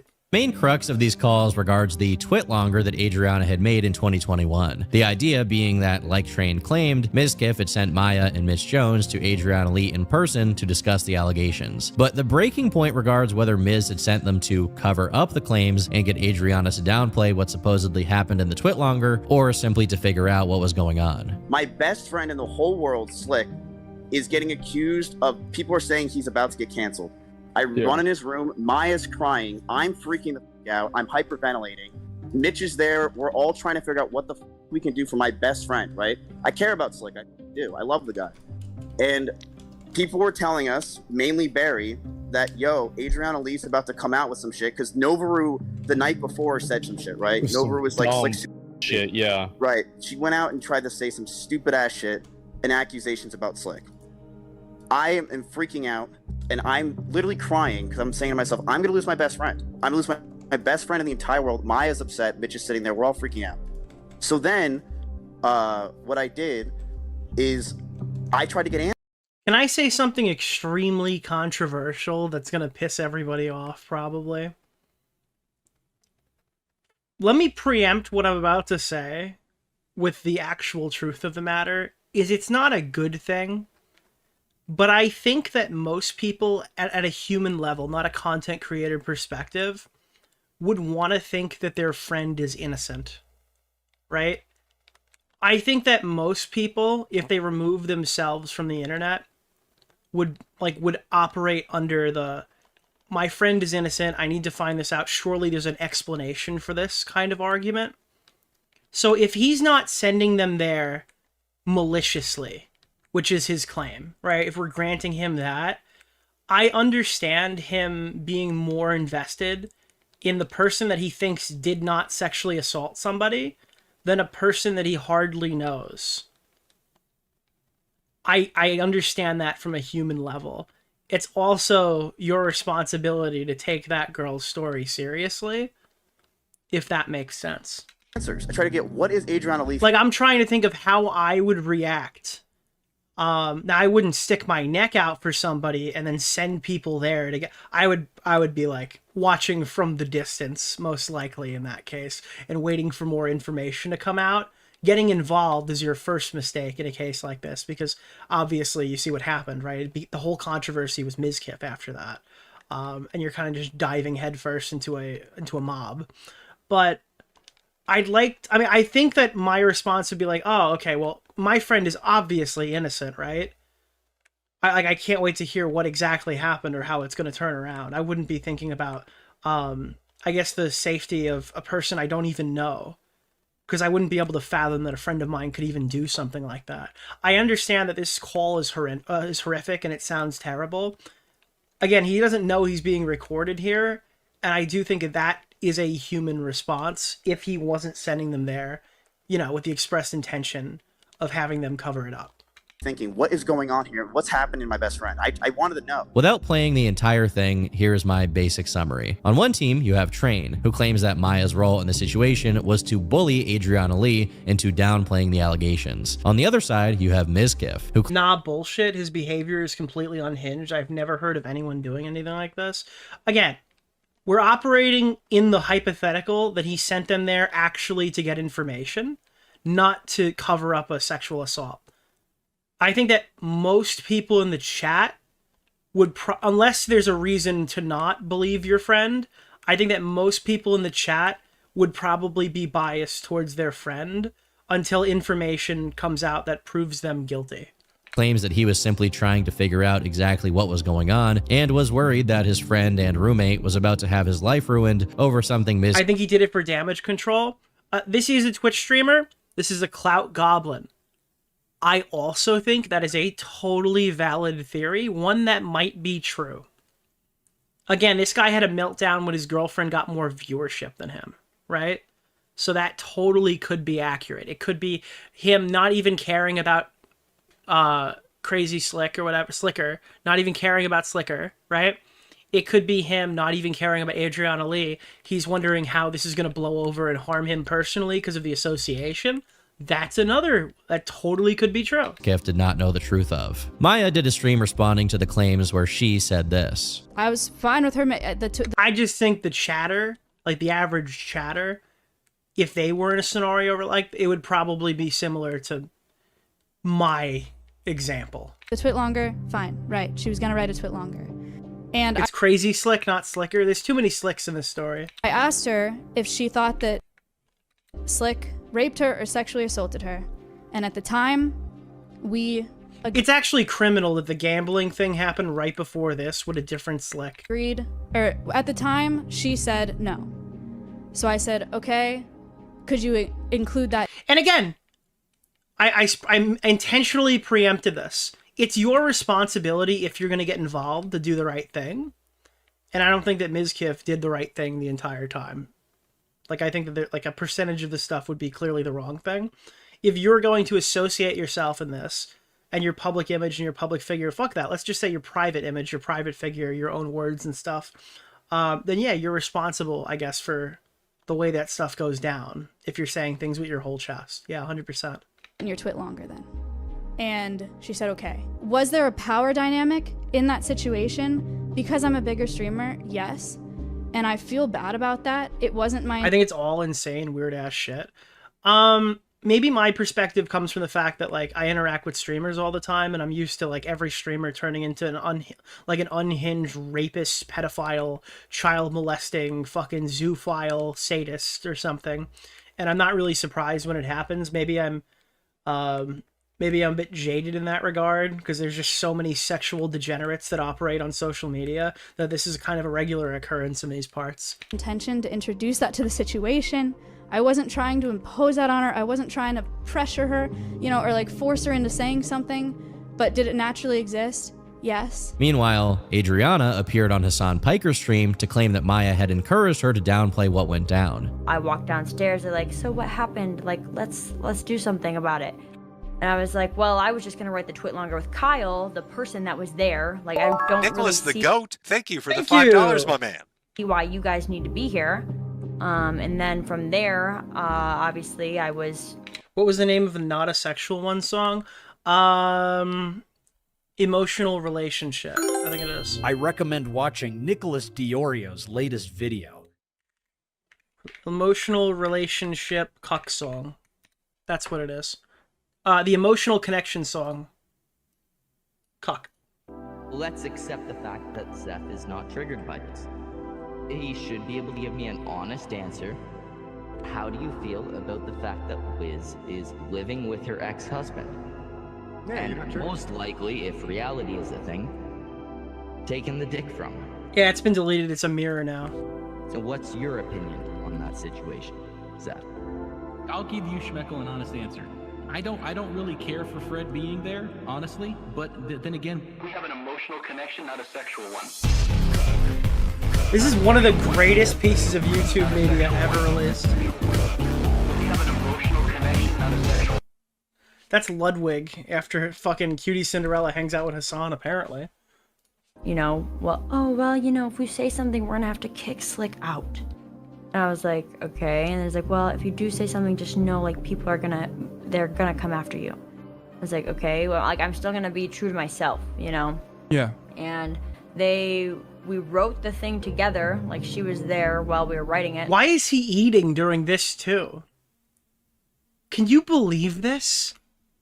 Adriana Lee is going on to talk about, like, her sexual assault. And he's fucking having a snack. And what do you want him to do, die? We wrote the thing together, like, she was there while we were writing it. And she proofread it, and we changed some of the vocabulary to make it less harsh on Slick. At the same time, Mitch Jones claimed the following. And keep in mind, he was one of the people sent to Adriana's house. Dude, maybe if I was Hassan, I would just stop eating, like, on stream. Because it seems like all of the worst things happen to him while he's having a snack. I legitimately would just think it's like bad juju. Is explicitly give direction to you and it's not like I never eat on stream either. Like occasionally I do eat something on stream if I get hungry during a 6-hour live. I just mute my fucking microphone.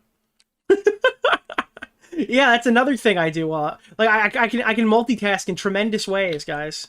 Maya to go to Adriana's house and to quote unquote down. But if I was on camera, no way. No way. Play the situation or find a way to save Slick's ass. Yes or no? The answer to that is yes. One particularly bad clip that surfaced online was one where Mizkif had appeared to downplay the claims made about Crazy Slick. Of what you can deem of it, it's sexual harassment, whatever. At a low scale, it's not really a big deal. I don't think people... What the fuck was that sound? At a low scale, it's not really a big deal. Did he just shit himself in the middle of his convo? What was that? I don't think people really gave a shit and really cared. Now, it is worth noting that... Dude, Shelbo just activated in the background. This clip is from prior to the more recent reinterpretation. That was a World of Warcraft tiger? I thought somebody just came. That was made public about the event with Slick. Adriana herself had stated that she did not think it was sexual assault until the meeting with Maya and Mitch took place. That whole time, I was just told he touched my neck and like my wrist and tried to check my pulse. And then I found... Dude, she heard check my pulse and wrongfully assumed that he went for the wrist. Found out as we were writing that twit longer that he touched my chest. Many would argue that Mizkif was not aware of the severity of what the true allegation was, due to the twit longer that Adriana had Everybody made knows that the way to check the pulse the quickest is by grabbing the breasts. downplaying it. But of course, that then That's the allegation, of course. I have no fucking idea what happened in that room, and I'm not going to pretend I do. brings us back to whether or not Mizkif had sent his friends to get Adriana to downplay the allegations in the first place, and his level of awareness on what Slick had done. So is Mizkif out here claiming that, like, there's no direct evidence that he sent them with malice? That's what I'm seeing, because I don't remember how this whole thing ended, but that seems to be what Tom is laying down, is they couldn't establish motivation, and it kind of died from there. Is that what's happening? You can tell this entire thing is very messy. And I think in the same vein as Trainwreck's having some clear bias towards hating Mizkif, it was also made clear that Miz had some other enemies waiting in the wings. Ice Poseidon had been banned from the platform years prior after a troll swatted him while he was on a plane. And from Ice Poseidon's perspective, it's like, oh, my cameraman came here for a bunch of clout, left, and then immediately blew up. Nice. I imagine that's probably how he felt. Sending him on his own arc, having to deal with being censored off of the most valuable platform he had. Simultaneously, the entire internet had become increasingly politically correct. Also, you're seeing like your cameraman is now like a safe for work, peepo happy guy. That would probably drive me fucking crazy. Being someone like Ice Poseidon was very much not in vogue at that time. Not to mention that Ice had gotten himself into trouble after a series of videos criticizing his handling of a supposed scam. Meanwhile, Mizkif's rise to popularity was symbolic of what is arguably the exact opposite of Ice. Was I a little edgy, I would say? A little bit? A little bit? 5 or 6 years ago. Nick just Thank started you. insulting Oh, he was a me little viciously on edgy Twitter. 5 years ago? Oh, dude, he's got the iconic little bit edgy past. What did you say? Ah, let's not get into it. Maybe. I mean, a lot of it's photoshopped, but... Oh, wow. You know, but I've learned and adapted. I've matured over the years. Dude, a lot of it's Photoshop. What is he, Kira Chads? Bro, remember the Bad Bunny leaks when they're like, hey, Bad Bunny, what did you used to say back in the day? And they're like, oh my god. And sure, it also matured as my view count went up, but I did mature a lot. He had even taken the time to criticize Paul for his actions while on his stream. All for 300 grand, man. And I know a lot of you guys would be like, yeah, easy clap, you take the bag, right? Of course you would. A lot of you guys would take 300K and just walk away and be like, you know what?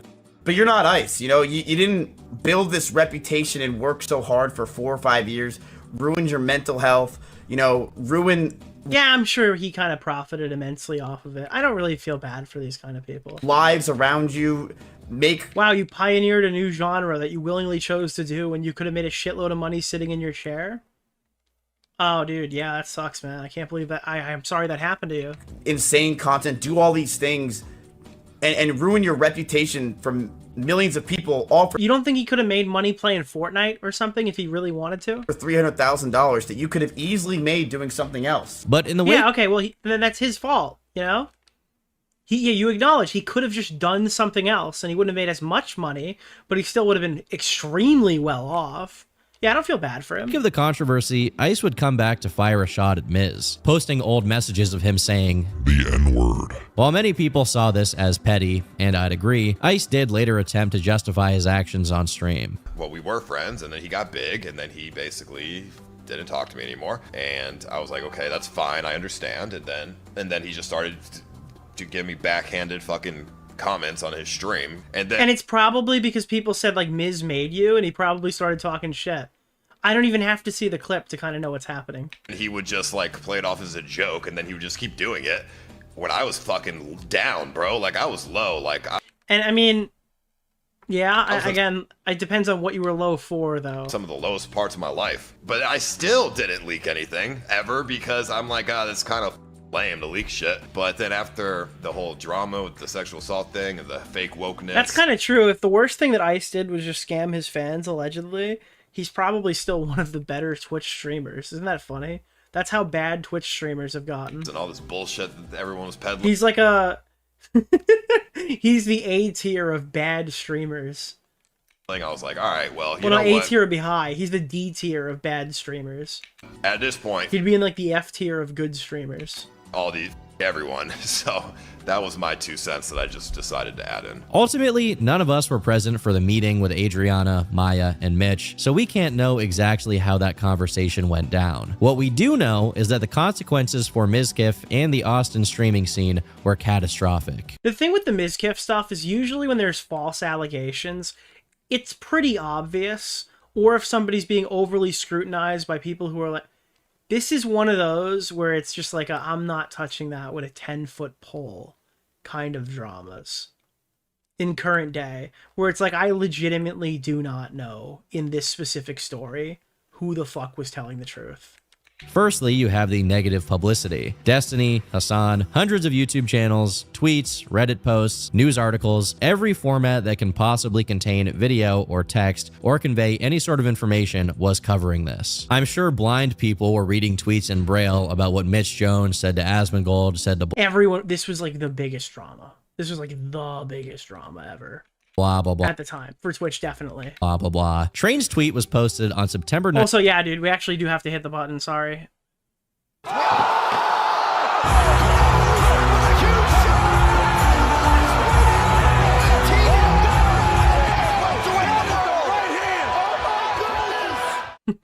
19th of 2022. Within 24 hours, Mizkif was placed on leave from OTK while a third-party investigation took Now, this is what the lawsuit's going to be about, right? place into whether or not he and the organization had covered up what happened. Adriana Lee would also file suit against Mizkif, Crazy Slick, Maya Higa, and OTK, accusing the defendants of making false statements about her, which led to a loss of reputation, followers, And I think she's still locked in a legal battle, but she's lost most of that. sponsors, and income. Meanwhile, Miz posted a statement apologizing for saying the N-word in ISIS DMs and for Oh, dude, Miz came out and addressed the important stuff first. That was good on him. downplaying Slick's harassment in the clip that I showed earlier. He lost 50,000 followers on Twitch the following 50,000 followers on Twitch is insane.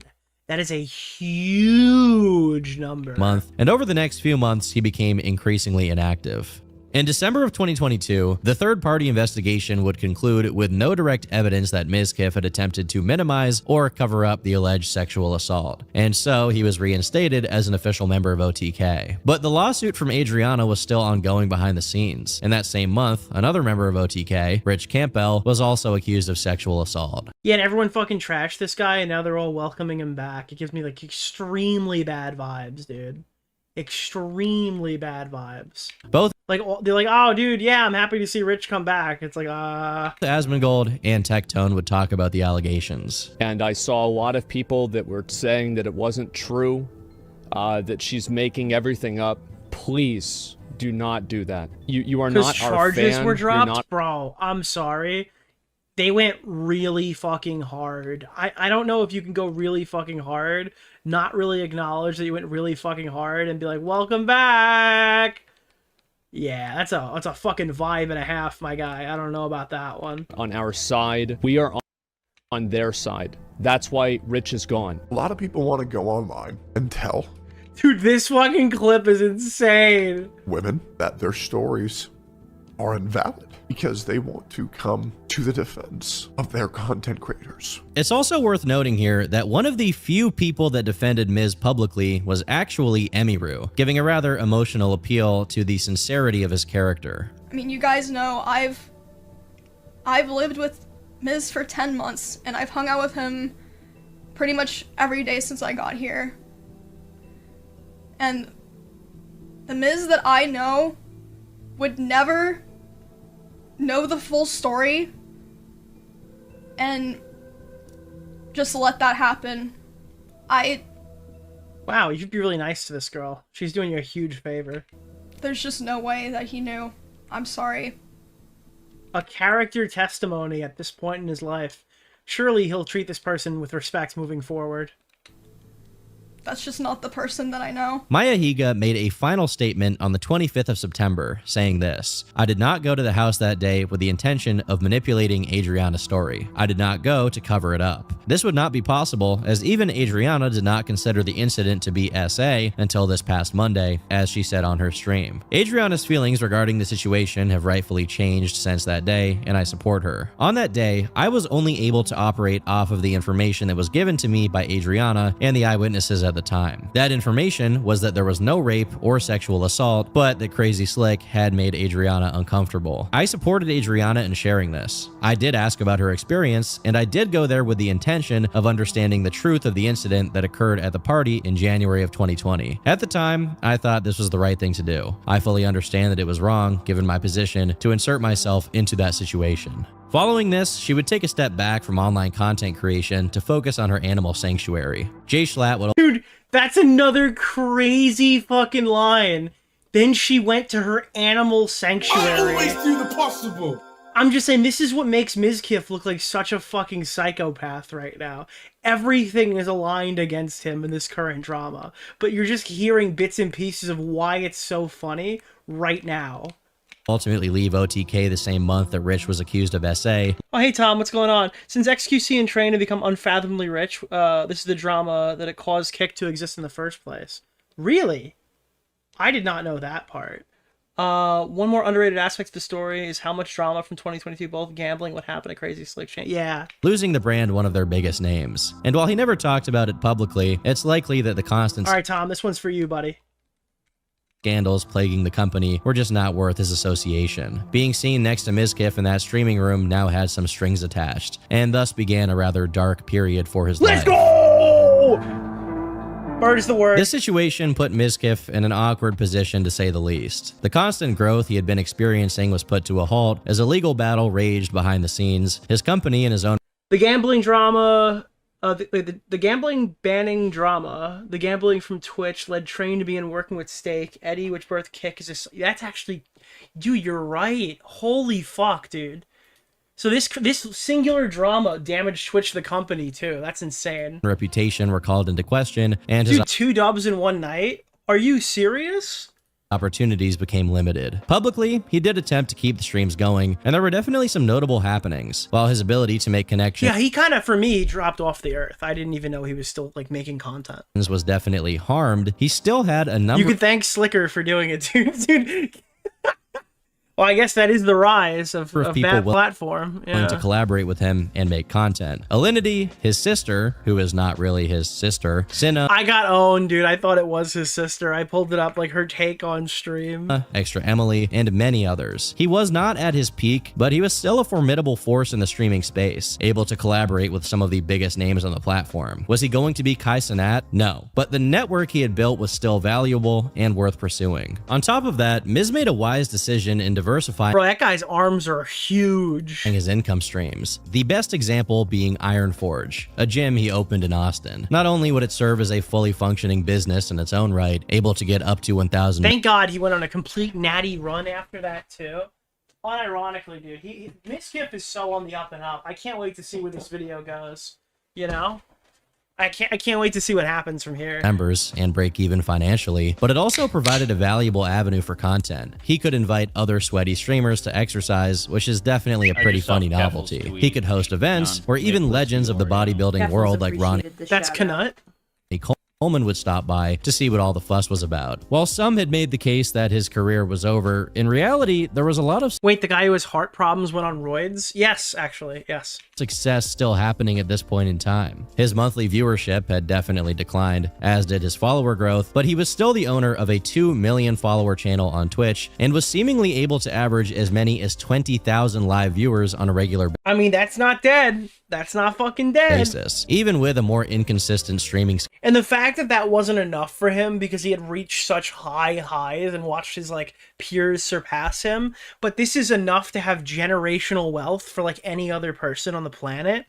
That is so fucking crazy to me. 22,000 viewers is more money than most people can possibly imagine as an average viewer count. schedule. But there were a few small Wait, hold on. Yeah, and fucked it up. Yeah, but that was after he fucked it up. notable controversies from this point. Viewbotting? Well, it's still paid. You keep saying Miz was viewbotting Nick. It's like they didn't fix viewbotting until like this year, bro. He made like 2 years worth of that revenue, even if he was viewbotting. In time. Twitch was like the most viewbotted platform on the planet. The paychecks were still clearing. Example, he got into a beef with Bruce Drop Him Off, who ended up having this to say. Miss can stop texting my phone. You are blocked, bitch ass nigga. He also got into a few minor spats He said Tom's iconic favorite word. with people like Tommy Ennett and He only had 8K viewers. Oh, am I wrong? Oh, wait, hold on. You only had 8,000 viewers. Again, that's a shitload of money. Having anywhere near 8,000 viewers is still a shitload of money. It's not 22,000, but yeah, it's a lot of money. Bryce Hall, but none of these appeared to be major scandals that affected his reputation. However, one I'm not going to give any estimates. seemingly random tidbit here regards Miz working out. People noticed that Miz's body began to change drastically, and while his physique itself was attainable in a natural way, the speed of his progress was unusual. This led people to speculate that he was on steroids, but Mizkif denied that this You want to watch me and Tom try to explain this to Vega? You're going to love the next episode. was the case. There would also be a few candid moments from Mizkif's streams where he appeared to Oh, he got 8K after the view botting. Okay, so he made a lot of money. be having a mental health crisis, feeling that the public backlash he got was undeserved.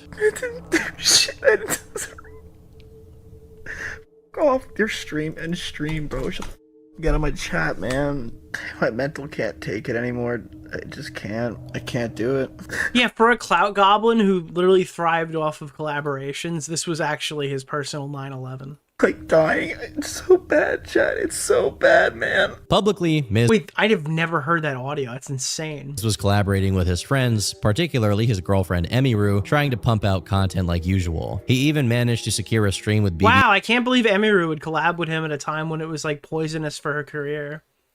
I hope he treats her well in the future. That's like a really cool thing that she did for him. No Money, easily one of the most brand-friendly and progressive rappers out there. It seemed like maybe the supposed setback from a few years prior was finally beginning to lift. But behind the scenes, the court case was ongoing. Just from watching his content over the course of early 2022 until late 2024, you can see that his personality is not what it used to be. The guy is no longer as carefree and definitely had these situations. Tom said, I remember during some revenue leak from 2013, he was still making $13,000 in ad revenue alone. Yeah, that guy made a lot of money. Weighing on him. And the emotional ad revenue alone is terrifying because Twitch ad revenue was notoriously low. That guy's probably making like minimum 75 grand a month. Outburst. Tell me, because I don't know Twitch stats and shit like that. If he was making 13 grand in ad revenue, it's minimum 75 grand a month. Would ramp up in severity. On February 6th of 2024, his former friend, Mitch Jones, released footage where it's implied that way more. Mizkif had basically beat his ass. I was at his house. We were That's a really low estimate. Jesus. And then I asked him for... Oh, you said 13K a week? I was thinking, oh. Yeah, that guy's making like a lot. I'm sorry, 13K a week. I misunderstood you. Ride home. Get in his car. We're still arguing. And that's when we drive past this part of the neighborhood where the camera caught the assault, and yeah, this guy made millions. This guy made millions and millions and millions of dollars. Evidence right here. So that was right before the assault. This is directly after the assault. Slash! Want to do it again? Huh? Wait, I don't even remember this. 7 times. You listen to yourself. You're drunk and on cocaine. You guys are talking with a friend. You're treating me like shit. You think you're gonna kill myself?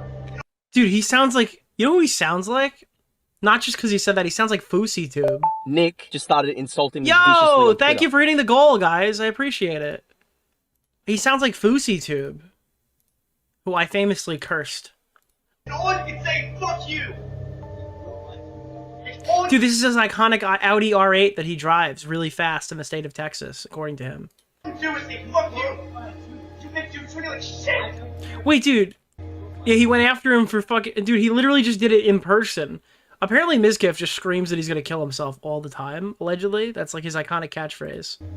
You said, come on! You pulled me out of the car, you said, let's go! In the video, Miz's car comes to a screeching halt, and it's implied that after that point, Mitch pulled him out of the car, wanting to fight him. Miz, being stronger, was able to win the altercation, but Mitch claims that Miz continued to beat him afterwards. Now, we don't know what happened behind the scenes here, as Mitch did not reveal these specific details, and Miz just outright never acknowledged this happening. But given that Miz screams, "You made me want to take my own life," it's clear that his mental state was not very good. Now, was that pre or post roids? This video is crazy. December of 2024, Miz publicly stated that his court case with Adriana Lee was coming to a close. Fortunately, after You've killed me, Cherry! Dude, that was Xander Hall the Cherry, but in text. 2 years, I'm finally glad to announce that the court has dismissed all allegations against me in relation to the iconic commentary track in the background. Those allegations. After months of litigation, those allegations were thrown out of the courtroom, and the plaintiff is... Oh wait, You've Killed Me is Brad Taste in Music, not Xan. Actually, it's both of them. Did both of them say You've Killed Me? Required to pay my attorney fees. Despite his collaborations seemingly continuing to provide content for him, Miz eventually left Austin altogether, saying he was ready for a new chapter in his life. The house responsible for so much of his most... What is it? Wait, when people say that, what do they mean? They mean they're gonna kill themselves and it's your fault. Not you, the chatter, but like, you know, hypothetically. Like, you've killed me is like, you'd be responsible if I died, is what they mean. Popular content was sold... It's like a suicide baiting tactic or whatever. Left for Los Angeles. Despite hardship, he was ready... Brad say you ruined me? Understood. Understood, amigo. To make a serious comeback to the streaming space. For example, he made one video addressing what had gone down in 2022, throwing some... Oh my god, this fucking soy jack is insane. Brad, don't do it. And this is like, Brad's like, look at my bottle of alcohol. This was what I was going to use to die. Like, that was insane. Shaded Ludwig for how he had covered the allegations back in the day. I guess he was taking steroids during that time period. Most people just talk about her hair falling out and stuff like that when it comes to PEDs, but mental health stuff is huge, yeah. While also proclaiming his own innocence regarding the accusation. Well, it's a lot. It's the compounding fact that his career was fucking doomed, and he was in the twilight years of his fucking time on the internet, and he literally he's coming off a insane, massive climax that most people will probably never experience, and he's starting to do PEDs, and he thinks that he was wronged, and also... I want to show you a quick video.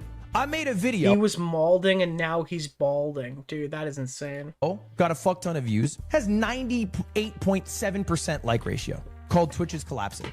And this was about Trainwreck's bombshell tweet, now totally debunked, about Mizkif and... Dude, Ludwig literally posts this to get out of the Hassan drama to apologize to Mizkif, I think 24 hours before it all went to shit. And I have not heard this guy say a word since then. This is one of the funniest things ever. I forget whoever else was involved. And I made a video that was like incredibly damaging. It was just not... He puts this out 24 or so hours before everything explodes. At all. He's cursed. Honestly, he's a Sonichu medallion. Based in fact. You know, like, you ever watch Danny Phantom, where they take the time medallion and they put it in Danny's chest so he can't get it off of him to go back to the present? Somebody put the Sonichu medallion inside of him. They phased it through his chest, and it's currently floating inside of his body, and he cannot take it off. It's because you don't have fact when you make... Danny Phantom was a good show. It was cucked by being a Nickelodeon show. Unironically, I cannot believe that Nickelodeon will not sell the rights to, or make a Netflix fucking, not even adult, just another show with that fucking IP. I cannot believe they will just let that die. A video based off of tweets that are... It was crazy how little they marketed Danny Phantom, because I was a huge fan of that growing up, and you couldn't go to the store and buy a Danny Phantom action figure. I remember the first one that I had access to was a McDonald's toy.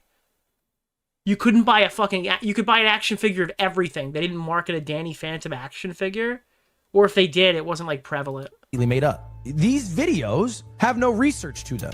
These videos are aggregates of what is available to see online. In September 2022, I was accused of covering up sexual assault by Trainwreck TV. This resulted in the biggest drama that has ever... So he posts this too.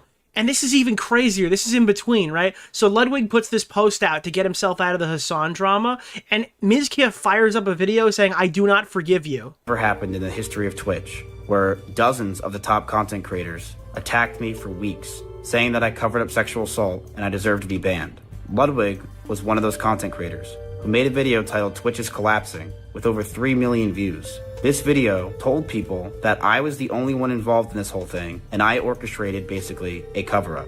This resulted in me losing so many of my fans, torpedoed my career, destroyed my mental health to something that I don't know if ever will come back. And 24 hours later, Emiru would stream. And has ruined my life and almost everyone I know around me. I'm not doing this as a hit piece on Ludwig. I really don't care that he apologized or said that he fucked up. I'm making this video because I think a lot of people on Twitch understand that it was false and understand that it's not true. But on other platforms like Instagram and TikTok, a lot of people hate me because of this. I hate that this happened, but I keep moving on. And if you're someone that watched me over the years, but why does it look like his eyes are fake contacts? They don't look like human being eyes. They look reptilian. Thought I did that. Does he look like a reptile to you?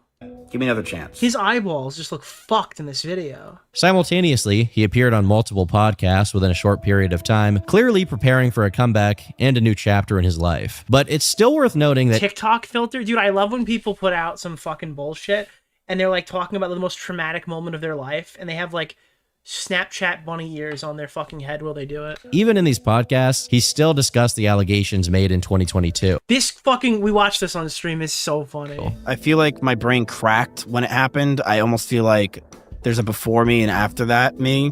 The before me was much more innocent and believed in people. Now I'm very jaded. Dude, I'm so jaded because I suck. I don't trust anyone. And that's a very sad life to live when you're trying to be funny and entertaining, because... Oh my god, the Destiny and Anna arguments when she had a deer filter on. I don't want to... Listen, Anna's been through enough. But I've never seen someone cry with a deer filter before that. That is still so funny. I'm sorry, that is still so funny. It's almost like you don't Leave Anna alone. want to entertain because you're just like, I don't like these people. Anna got totally screwed over. They're going to betray But she did use a deer filter. me one day. He makes a clear distinction between him before and him after, and the difference in his mental state since that moment. What's intriguing to me, however, and you guys if you've been paying attention, is that despite what— Italian. Tom's calling me fucking Italian. All right, yeah, this stupid, all-righteous fucking... Sorry, there was the only way he called me out for being Italian. There was only one way I could have responded to that. happened, Iconic Keemstar quote. and he was still very successful, but for whatever reason, instead of fully putting the situation behind him, or at least not talking about it in the public, it was clearly still a subject he was holding on to. Regardless, with the majority of the legal claims against him being dismissed, and Miz relocating to Los Angeles, maybe he could finally build back the momentum that he lost, and perhaps the 2022 drama would end as a minor footnote in an otherwise impressive career. So anyways, he got nuked within 24 hours. But within days of this podcast being released, it all came crashing down. And this brings us to 2025. What is this, the I Just Woke Up podcast? What the fuck's wrong with his hair? He looks like he looks like he did his hair and he touched something with static shock and his hair just did that. It's like a cartoon when your hair just explodes outwards. He likely never expected. Stop. This controversy, while bad for Hassan himself, was worse for Twitch, leading thousands to call for him to be banned This is a from good video, dude. The vintage Turkey Tom flow is in here. the platform. That same week, a familiar face also made an appearance. Bro, you can tell that he wrote it. Emiru. While at TwitchCon, she was approached by a stranger and assaulted, while security basically stood there aimlessly before finally someone stepped in to stop the interaction. This sparked a lot of outrage, not only because people understandably felt bad for Emiru, but also because Emiru pointed out the inaction of Twitch staff regarding the issue. With millions rallying to support her in this trying time, on October 25th, she took to her stream for a massive announcement. Many likely thought she would be discussing Twitch at length, and while she did open by discussing their inaction in regards to what happened at TwitchCon, the main subject was something else entirely. Uh-oh. Today, I'm finally going to be opening up about the psychological and domestic abuse, stalking and harassment, sexual assault, and threats of blackmail that Mizkif has done towards me. Emiru opens by stating that this was not coming out of nowhere. She claims to be bringing this information forward because she was informed by 3 separate people that Mizkif had continued this pattern of abuse after their own relationship, and as a result, she— Wait, you want Tom's old voice back? Do you not think this sounds better? Or do you not like the YouTuber voice thing? I think this is probably the best Tom sounded. feels the need to bring the information to the public to raise awareness and prevent him from doing so in the future. She also claims that Mizkif had threatened her indirectly, telling others, including streamers, that if she ever came out about what he had supposedly done to her, he would start a smear campaign against her, even specifically approaching one of her employees at TwitchCon, saying that if she ever came out, he would destroy her. Again, you were just asking for it. What's wrong with you? Like, why would you... If he did that, why? She specifically says that his plan would be to accuse her of neglecting her rabbits, echoing the tone of the recent— Why would you give a villain-like monologue to somebody to hand over to Emiru and tell them exactly how you destroy their career? controversy around Hassan Piker. Perhaps seeing how it went for Hassan, his plan was to more or less jump on the bandwagon against animal cruelty that was happening on Twitch. With that preamble out of the way, she then explains that their relationship was very private, hidden not just from the public, but also from friends and other people who were a part of OTK. This relationship, in her words, was extremely codependent and toxic. She says that from the beginning, Mizkif portrayed himself as a nice guy, someone who treated women that he dated very well. And at the same time, he seemed motivated for both of them to succeed as teammates. However, the first issue she alleges is that Miz was very controlling shortly after getting into a relationship with her, dictating what clothes she could wear, who she could be friends with, and when she could stream, to the detriment of— Which seems like that was more accurate than not, based off of what Mizkif has said. her career. Like when he started ranting, being like, I told her to stop wearing pajamas.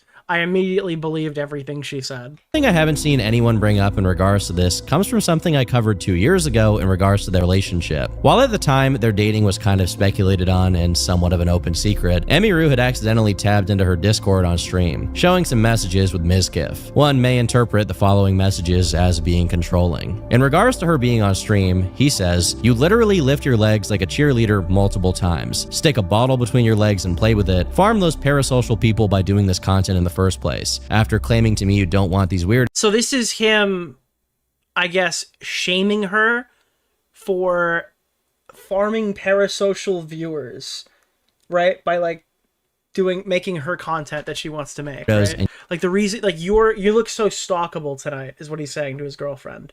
Or ex-girlfriend, I don't know what time period this came from. You hate this saying like the reason why we have stalkers is because you post too much content. Community and hate the just chatting community. Emiru responds, "I genuinely don't think of things like that as sexual when I'm doing it, especially since I'm wearing pajama pants, but I will stop." Mizkif says, "Okay, lol." Then Emiru responds by saying, "I do dislike having to always make content for those types of viewers, but I thought this was something that would be easy and low effort." Mizkif says, "Go to sleep on stream. Clearly that's not one we've talked about or you know is bad to do." Emiru says yes. At the time these messages originally came out, it sparked much debate over how it played into the greater context of their relationship. Now, with Emiru's perspective, it's possible that this is part of the broader image of control that Mizkif had over her. But I'm going to come back to these messages later when we get into Mizkif's response. Emiru then transitions to talking about the alleged physical abuse that she suffered. She claims it began with him throwing plastic bottles at her, and she asked him to stop. Oh, please, please, for the love of God, just splice the clip in here. However, things really took a turn for the worse in September of 2022 when the initial cover-up allegations came out, and as we've already seen, Miz's mental state began to unravel. Emiru states that his mind began to deteriorate, and at some point, it seemed like he truly snapped. While viewership was always important to him, now that it was dipping, it became a major source of insecurity. He never wanted to stream at the same time as her for fear that their shared audience would interfere with his own numbers. She claims that during an event where the two were streaming because like you have to come to terms with the fact that the breadwinner has now become the fucking the consumer. Both of these people are rich beyond any wildest dreams that anybody here might have, right? With the exception of Tom if he's in the audience. But like, I gotta be honest with you. I mean, it is just so pathetic to watch this guy fucking deteriorate over this. Like, fellas out there, would you be insecure if your partner is making more money? I guess women too. Like, would you be more insecure if you were the breadwinner and then became like number 2 in the household? Everything started out fine. Or would you just be happy that like you guys are like successful beyond your wildest dreams in this case? Until he noticed that her viewer count was higher than his. She says that he then messaged her saying he wanted to take his own life before ending his own stream, walking over to I mean, this isn't a scenario where you feel emasculated because you lost your job and you've gone from the provider to provided. These people are millionaires, but like, I don't know. Even then, it's still pretty insecure to not just like be happy that things are going well and just try to do better. Door near her room and slamming it so loud At least for one of you. that even her microphone picked it up. This claim would become closer to objective fact once Reddit detectives actually found the incident being referenced here. During this video, you can see that at some point, he realizes her viewership is higher than his and his mood quickly changes. He ends his own stream after complaining about— Well, I forgot that Legal Mindset reminded me that in most cases, women are making significantly less than their peers in every conceivable way, and they are failures and refuse to just become housewives. I love lawyers. YouTube lawyers are my favorite. Being tired, and then by checking Emiru's stream, we can see the moment— He said something like that. I forgot exactly the actual wording. When the door slams, startling her. Like we haven't murdered. Like we haven't pillaged. He said they're bad at homemaking too. You just gotta go east, dude. These Western women. She had a one-hit advantage. She was coming. Well, I have some cloth in my house.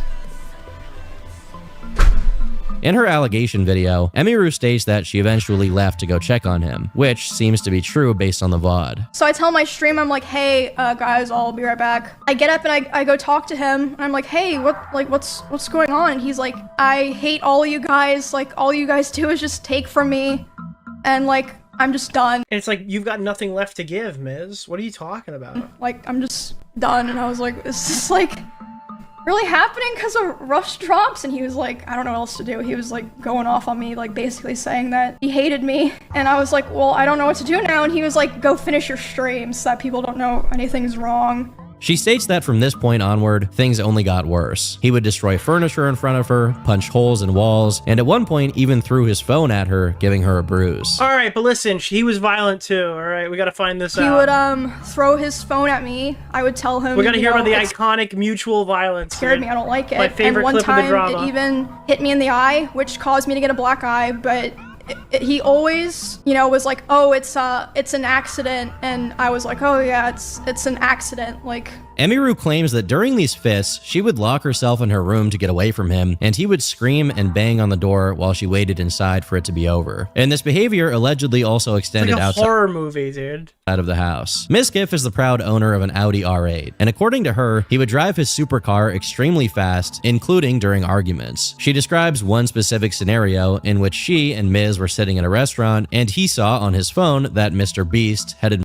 This is a crazy picture you picked. What the fuck? invited another streamer to be in his video. A streamer that was Dude, imagine it was specifically this fucking video that he freaked out about. He's like, Mr. Beast is surrounded by African children. And he just started driving really fast. was not Mizkif. Supposedly, this led to Miz driving 150 miles per hour in his car with Emmy in the passenger seat, saying he wanted to take his own life the entire time. These outbursts would apparently be very consistent, with him throwing his phone at some furniture because her YouTube video was doing better than his that week. She states that in October of 2024, they would finally break up, and a week later, he would come over to her house to talk about closure, at which point Emiru claims she was assaulted by him. I'll let her explain it. He started to try to comfort me by hugging me while I was sitting on the couch and holding me really close to him. And oh, so it was after they broke up? They both give like different testimony. when this was happening, we hadn't talked in quite a while, and I'm usually very uncomfortable with being touched a lot by people that I'm not in a relationship with. But I want to fact check this right now because I remember this differently than Tom said it, so I want to fact check this immediately. Is it not? Because I want to figure this out.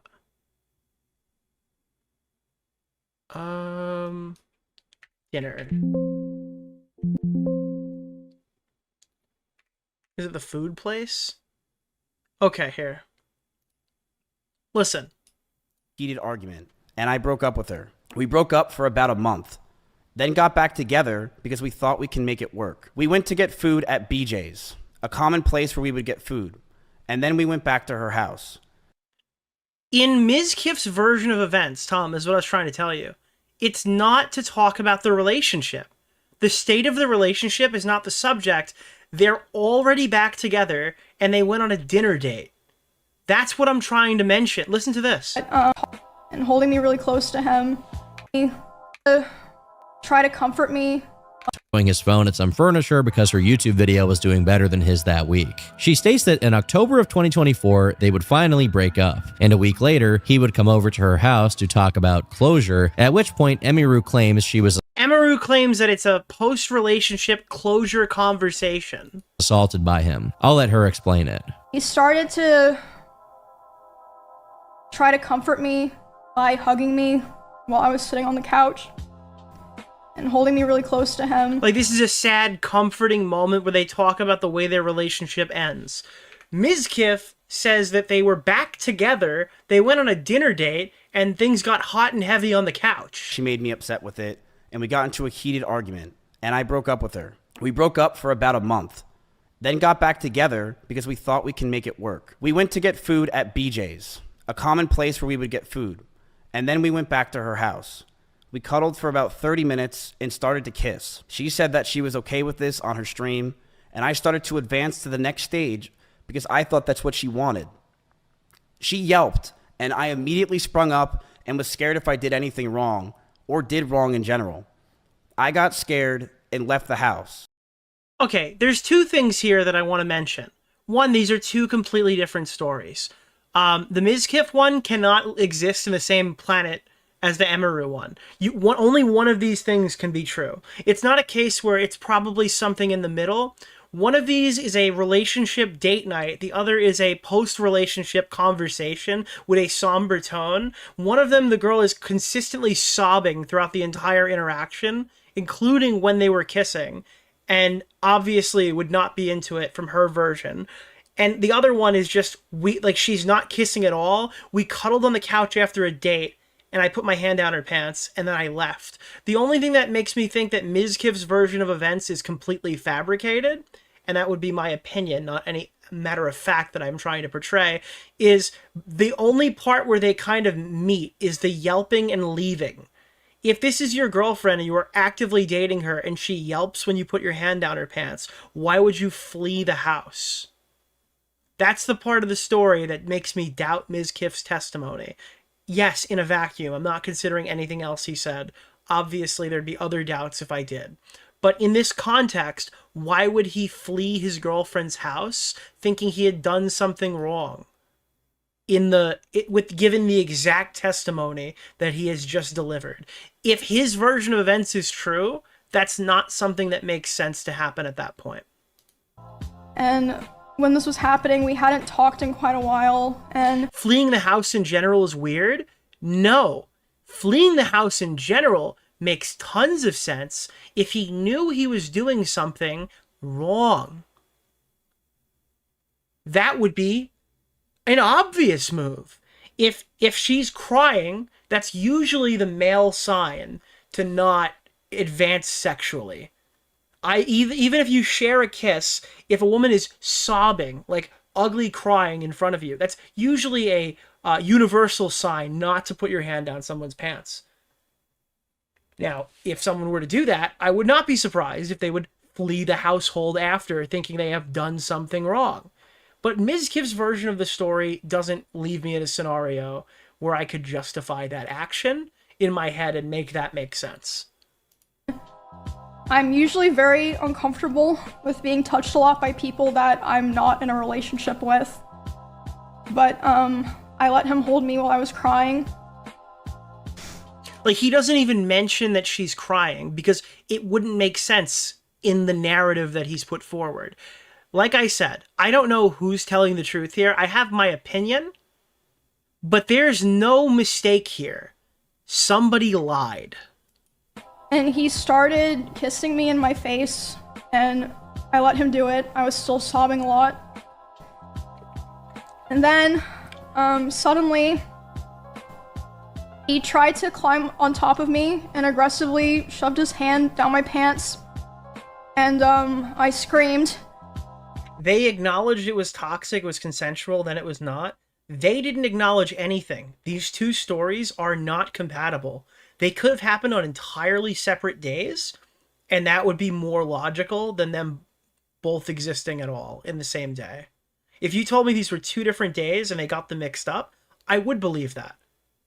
Begrudgingly. These cannot be the same story. Yeah.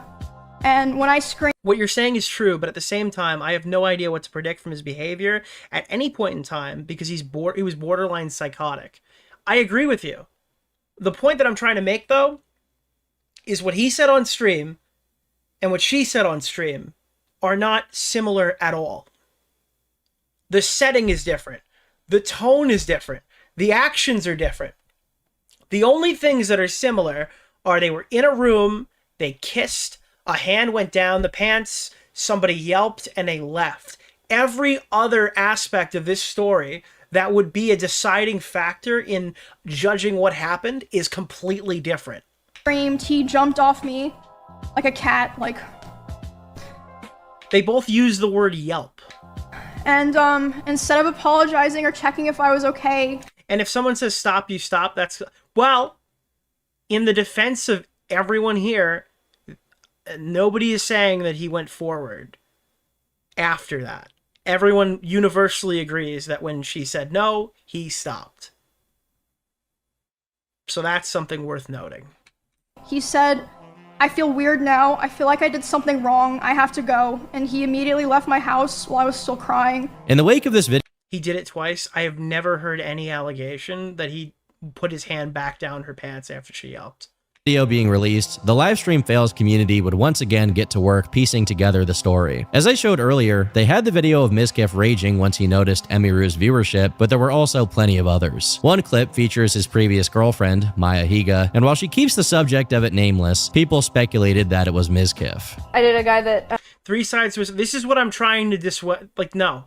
Three sides of the story, his, hers, and the truth. There's probably more than three because there's no middle ground. That's what I'm trying to say. These are two completely different events. One of these is non-canon. It's not like we could find a branch to connect the dots with, okay? One of these is legends, the other one is canon, okay? It's like fucking Star Wars, right? In fucking Rise of Skywalker or whatever, in The Last Jedi, Luke Skywalker's a hermit. In Legends, he's got two kids and he's an insane Jedi.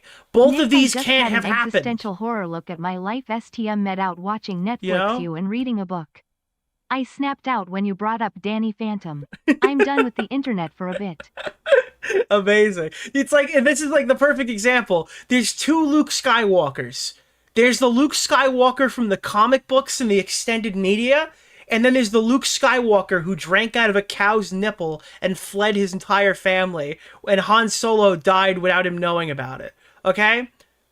There's no way that both of these Luke Skywalkers could possibly exist. There's no middle ground that they could create. They're two different Luke Skywalkers. Would go like 100. One is a history. Oh, well, that's fantastic that you can make that judgment and assessment, but we're operating in a vacuum because we're not going to just sit here and go, this is the bad creator, so this is bad creator is bad. You know, like that's extremely boring. Miles an hour. And could be misleading. A bad creator could not be a rapist. I mean, obviously rape is not being alleged here, but I'm saying a bad creator, a horrible creator who lies a lot could not sexually assault someone too. If you operate under this guy lied X, Y, and Z, and it's A, it's boring, it doesn't make for good content, and B, you could just be wrong. Hour on the, like we would fight in the car, which was never my decision. Like in Mizkif's story, she was also expressing interest in marriage after the incident. Yeah. It just always like happened. Like we just would like fight in the car, and then he'd go like 100. And I would like literally. But here's the thing, Tom. That doesn't mean that Mizkif, like even if that case, it doesn't mean that Mizkif didn't sexually assault somebody, right? That's what's being alleged, not what I'm claiming. Because I mean, there's constantly situations where battered fucking women stay with their abuser. You know, that's a thing that happens in the real world. People get locked in these situations. It's a toxic relationship. It's off again, on again in both versions of the story. I am not surprised, even if he did sexually assault her, that could potentially still cross her mind. It's a trauma bond, as some people like to say. Really like beg him to slow down. I'd be so scared and I'd cry, and then he would not slow down until I apologized. So then I started driving only. Like I wouldn't let him drive me anywhere. I think we have enough circumstantial evidence to conclude. Well, you can do that on your stream because there are huge repercussions if I jump the gun on these kind of things. So I hope you understand. But then if we'd get in a fight while I was driving, he would like pound my ceiling in my glove box. He would like scream and like hit the ceiling and like hit the glove box and just like scream profanity. In another clip, he throws some Starbucks bags at Maya. And while obviously throwing a paper bag is not the biggest thing in the world, it does seem to line up with what Emiru claimed. She would also show a series. DV Survivor here. It took me 2 times to leave for good. I was convinced he'd change, but really, I was manipulated and I was scared to leave. Again, this is a person who's punching holes through your walls and banging on your door like it's a horror movie, allegedly, right? I mean, yeah, I understand that. Also, somebody that you've spent a significant amount of time with, that you've seen like the worst part of their life. Yeah, I don't know, dude. I'm not gonna be able to put my fucking feet in her shoes. I don't know what it's like. But I imagine it's not the easiest thing to do even now. Of screenshots of message exchanges, which corroborate some of what she said. Yeah, it could be true for sure. She didn't mention that thing at all. It's just two very different feelings, yeah. But I hold things against him when he doesn't mention it because he had the foresight to have her stream, right? So when he omits something and he's quoting her, right, saying even in her version of events, but doesn't acknowledge the crying, I will hold that against him because he is fully aware of her argument. He's pulling from certain things and he's leaving other things alone and not engaging with them. So I am more inclined to not believe his story there if he's not going to say she was or wasn't crying. Whereas the other way around, she's not responding directly to him. She doesn't know what exactly he's going to say. So I can give a bit of leeway there. It's unfortunately the order of the responses that dictates my opinions. Particularly the idea that he was extremely insecure, mentally unwell, and would take it out on her. Why do you have her shoes to put your feet in, dude? She shows that he continued to I must be one of the parasocial viewers. contact her after the relationship had ended, expressing regret for his behavior towards her, but also wanting to be on decent terms again. Emiru states she would have to stop attending events where he was present because she got the impression that he was basically monitoring her every move. With these claims now being public, Mizkif would fire up his own stream to respond. I'd like to take an aside here to say that banger meme that responding to public allegations on a live stream is possibly the worst idea I have ever heard ever in the history of ever. But with that out of the way, let's just get into what Mizkif actually had to say. Before he gets into the actual content of responding to Emmy, he basically says that he is going to go nuclear on the entire streaming scene. A lot of you guys know, pretty far away from this stuff at this point, but I am totally okay with exposing a lot of things and saying things. At this point, I think it's pretty obvious I will not be friends with any of these people after this. Ludwig was right. I am going to completely separate myself from this stuff. This is the craziest part here, because this guy has just battled years of allegations of covering up sexual abuse. Listen to this fucking line right here. These people in this community, which is fine, and I've already been doing it, but I have hundreds of messages and DMs from people, things that people probably would never want to get released that are very interesting for everyone, and I will be releasing it as time goes on, because why not? So what did you cover up then? Because you didn't release any of this stuff. Apparently there's just an entire file on your computer when to break glass. So I don't know if any of these people are sexual degenerates, but it sounds like you have a lot of shit in your fucking folder that you weren't ready to come forward with. He also outright I mean, this is a bizarre thing to say from the guy who's battled allegations of covering up sexual abuse for fucking 3 years. states that he did, and then he didn't do it. Did in fact tell her employee at TwitchCon that if she came out about what he did, he would apparently everyone on Twitch is like a sex offending rapist. Destroy her reputation. Because people just keep doing this when they... Oh, look, iconic rabbit. Specifically regarding the when the rabbit shows up, I listen. Rabbits, which we're going to come back to later. In response to the idea that he had thrown things at her, Bro, please tell me you're going to say we're hunting wabbits. Mizkif responds by claiming that he had never thrown water bottles at her out of anger or during their fights. Oh, dude, iconic quote coming up. He states that he did once throw his phone onto his bed, though, while he was brushing his teeth, which inadvertently gave her a bruise. And in fairness to him, she did say that she bruises easily, which he also points out. It would be me throwing my phone on my bed when I brushed my teeth. She did tell me she got a bruise from it, and I stopped. That's all that happened. I will throw you and show you an example, Chad. I'm brushing my teeth. Right here. Look at me. I would throw my phone on the bed. I would just lob it over because I was going to bed. I didn't throw it at her. I want to make that very clear. I never threw it at her. I never hit her. And she even said in this sentence... Why the fuck would he stream a response to this? He just did a live demo of how he lobs his phone. Her situation that she... Why would you lob the phone at any point in the direction of someone that you could injure multiple times? This is like a one-time, oops, I'm sorry, don't do that again thing. Bruises easily. Why are all these streamers like man-children? For her claim that he was controlling towards her regarding what she would wear, he claims that it was due to him trying to mitigate the stalking that she would get from viewers. For a little bit of added context for the unfamiliar, it's not uncommon for someone in Emiru's position to have stalkers. It's a sad fact that when you're an online content creator, certain people with mental health issues will begin to perceive that they somehow know you. Schizophrenia in particular will often cause delusions where the person afflicted will feel like media personalities are personally talking to them. I personally have been getting emails for around 2 years from someone who believes that I am a part of ISIS. Awesome. Shout out to you, my goat. Dude, what the fuck is this? Turkey Tom, I actually think he is. I talk to him a lot, and he keeps saying, well, he keeps playing this weird music when we're preparing like the half-baked calls and stuff. Half-baked, which by the way is going to absolutely be around forever.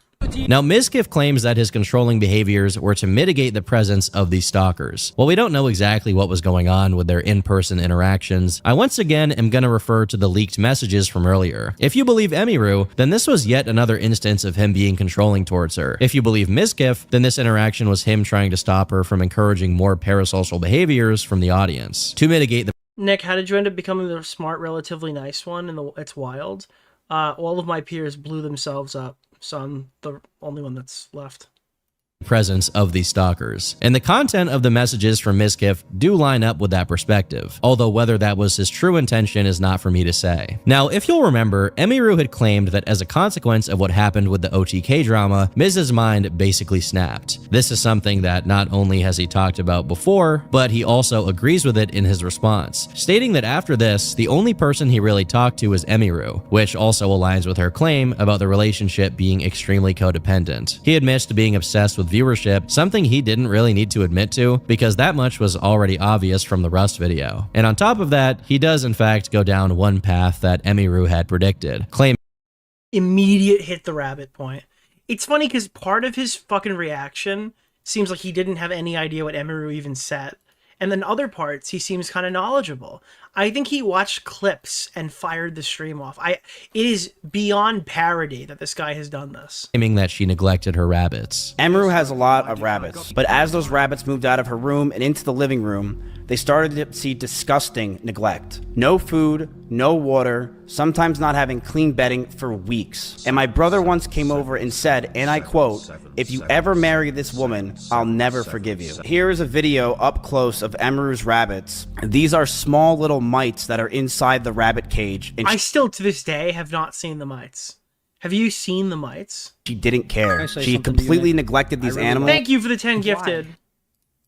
And I'm not going to sit around and let people say that she didn't. She left them to die. I would tell her to take care of them all. Dude, again, I'm going to bring this up. I just need to put this on the screen right now. Can I say something to you, Nick? I need you to really fucking understand how ridiculous this fucking clip is. Here. The time, but to cage, and she didn't care. She completely neglected these animals, and I'm not going to sit around and let people say that she didn't. She left them to die. I would tell her to take care of them all the time, but to no avail. She completely neglected those rabbits, so much that many died just over a year or two of being around in my house. When Maya came over during my cancellation, she actually commented on Emiru's rabbits and said, "These rabbits are completely neglected and this is disgusting." Now, I'm no rabbitologist or whatever you call someone who likes rabbits a lot, but with that being said, off-rip, looking at Mizkif's streams, this definitely looks bad. It sparked a lot of debate. I don't even know how bad it looks. There's no rabbit in the cage. Is that a cage that's being cleaned? Like, rabbits just shit everywhere, apparently. I don't know. Nobody fucking knows rabbits, on dude. social media. We don't have a single rabbit expert. I don't know if that looks bad. I have no idea. Where people have brought up some other clips from her streams where people then play rabbit expert. Dude, this guy's got fucking footage of it. Why doesn't he have a single piece of footage of the rabbit in the cage? Determine if the living conditions are suitable for these animals. I'm not going to weigh in too heavily here on this particular thing. It's possible that these animals were mistreated, and I just don't know enough about taking care of them to say one way or the other. But as far as Miz's intentions with bringing this up, it's worth saying that he's including this in a response that has nothing to do with what's being discussed. Miz claims that the last 9 months of their relationship got worse and worse, essentially painting a picture that both of them were toxic towards each other. She says that he would threaten to end his own life. He says they both did it. She claims that she had to get... And his example was like, yeah, she threatened to kill herself after a fucking crazy stalker came to our fucking house. Her cat out of that's obviously out of malice, dude. She's totally coming after you at that. The house because Mizkif was mean to the cat. Number one example is insane. He claims that he wanted her and her cat to leave because her cat would attack his cat. Now, in response to the claims of going juggernaut... Dude, this is... dude, going juggernaut. Hold on, wait. I need to show you this. Here. Okay. So, right after the iconic plushie comment, right? Reflect on those situations, poor taste to myself. This is the worst clip I've ever seen. Ashamed that the situations got so bad, but Emmy was also violent. She would throw clothes or plushies at me, and I punched holes in the walls or slammed doors in aggression.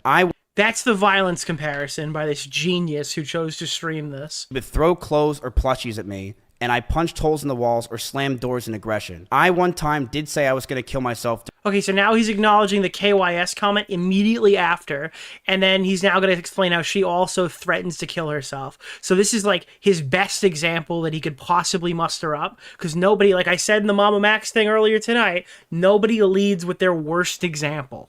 And I punched holes in the walls or slammed doors in aggression. I one time did say I was going to kill myself during an argument, but Emmy did this as well numerous times. She would constantly say she's going to kill herself in arguments, and I have a picture where while I had a gun pointed at one of her stalkers who came to my house while she was in Kansas, she told me she was going to kill herself out of aggression of the situation while it was happening. This is the situation. I told her that a stalker's at the house. I'm freaking out. That is one of the worst arguments I've ever heard in my life. The only evidence that he has to show his girlfriend wrote that she's going to kill herself came in a moment of self-reflection when a stalker came to their fucking house. This is obviously not emotional abuse, and you could tell because Mizkif covered up the part where he goes, "Lol, you're okay." In response to this vicious emotional abuse, you can clearly see he wrote "lol, you're okay" under the text message icon. It is so beyond parody that he tried to make this comparison. Keep in mind, the comparison is that he threatened to kill himself after his girlfriend got more viewers in Rust, and he threatened to kill himself, or like talked about killing himself, while driving 150 miles per hour in an Audi R8 because Mr. Beast did a collab with someone else and not him. Okay, that was the allegations that were levied against Mizkif, to my knowledge. And the response is this. Mode on the house's walls. This is what Miz has to say. I'm ashamed that the situations got so bad, but Emmy was also violent. She would throw clothes or plushies at me, and I punched holes in the walls or slammed doors in aggression. Now, I can see the point he's trying to make here, but ultimately, as the audience pointed out, these two things are not really equal. Miz also responds to her claims of sexual assault. While Emiru claims that she was crying during the interaction and she let him kiss her, he claims that they were kissing outright, which is when he put the moves on her. We cuddled. Again, I think the big thing that isn't being portrayed here, the only criticism I have for the video, is again, they're dating in his story. They're broken up in her story.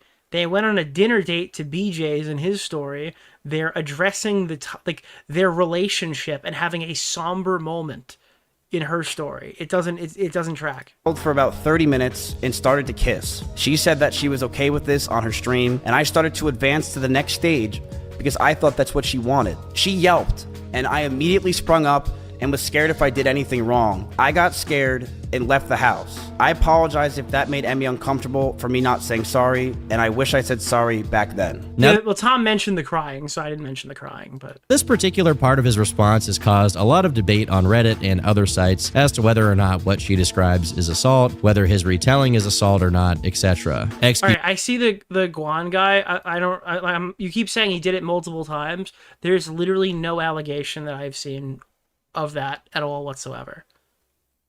I have no idea what you're talking about, but I am not acknowledging it further. UC, for example, seemed more understanding towards Mizkif, while other streamers like Dante have heavily disagreed. Mizkif claims that after this interaction, Emiru had told Miz that she wanted to marry him, but he knew that their relationship was too toxic to continue. With that being said, we do know from Emiru's messages from him since then that this wasn't necessarily something he remained consistent on. As of me writing this, Mizkif has not released— It's my headcanon? Okay, you're banned.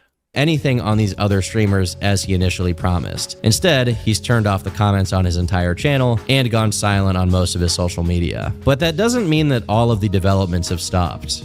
As confirmed by both Miz and Emiru, in the wake of the 2022 drama, Mizkif's mental state deteriorated rapidly. This guy's been fucking telling me for like an hour in chat that Mizkif shoved his hand down her pants multiple times, and I keep telling him no.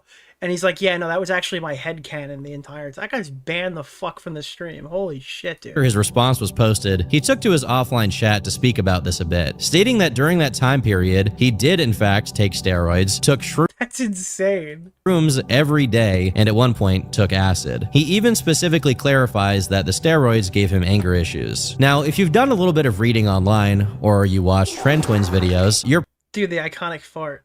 probably familiar with the term. I think the Ethan Klein thing is how we found out the original fucking version of that.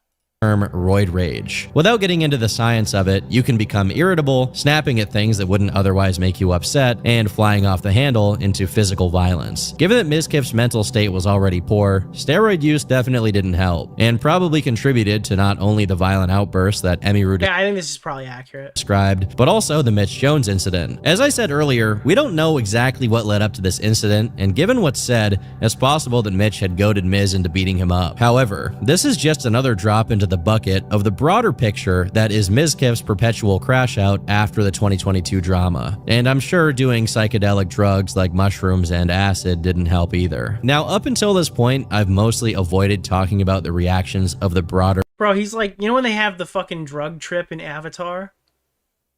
Dude, they're like, what are you gonna do, Miz? Your career is over. What's next for you? And he's in like the desert looking for Appa. Community to Emiru's story, but it hasn't been great for Miz. Another girl accused him of assault, although she says in the post that they had a consensual relationship afterwards. Yeah, they were just like snorting cactus juice. Adriana Lee was obviously happy to see Emiru coming out, considering her story from back in the day. Ethan Klein came out in support. I thought that her clip was like horrific.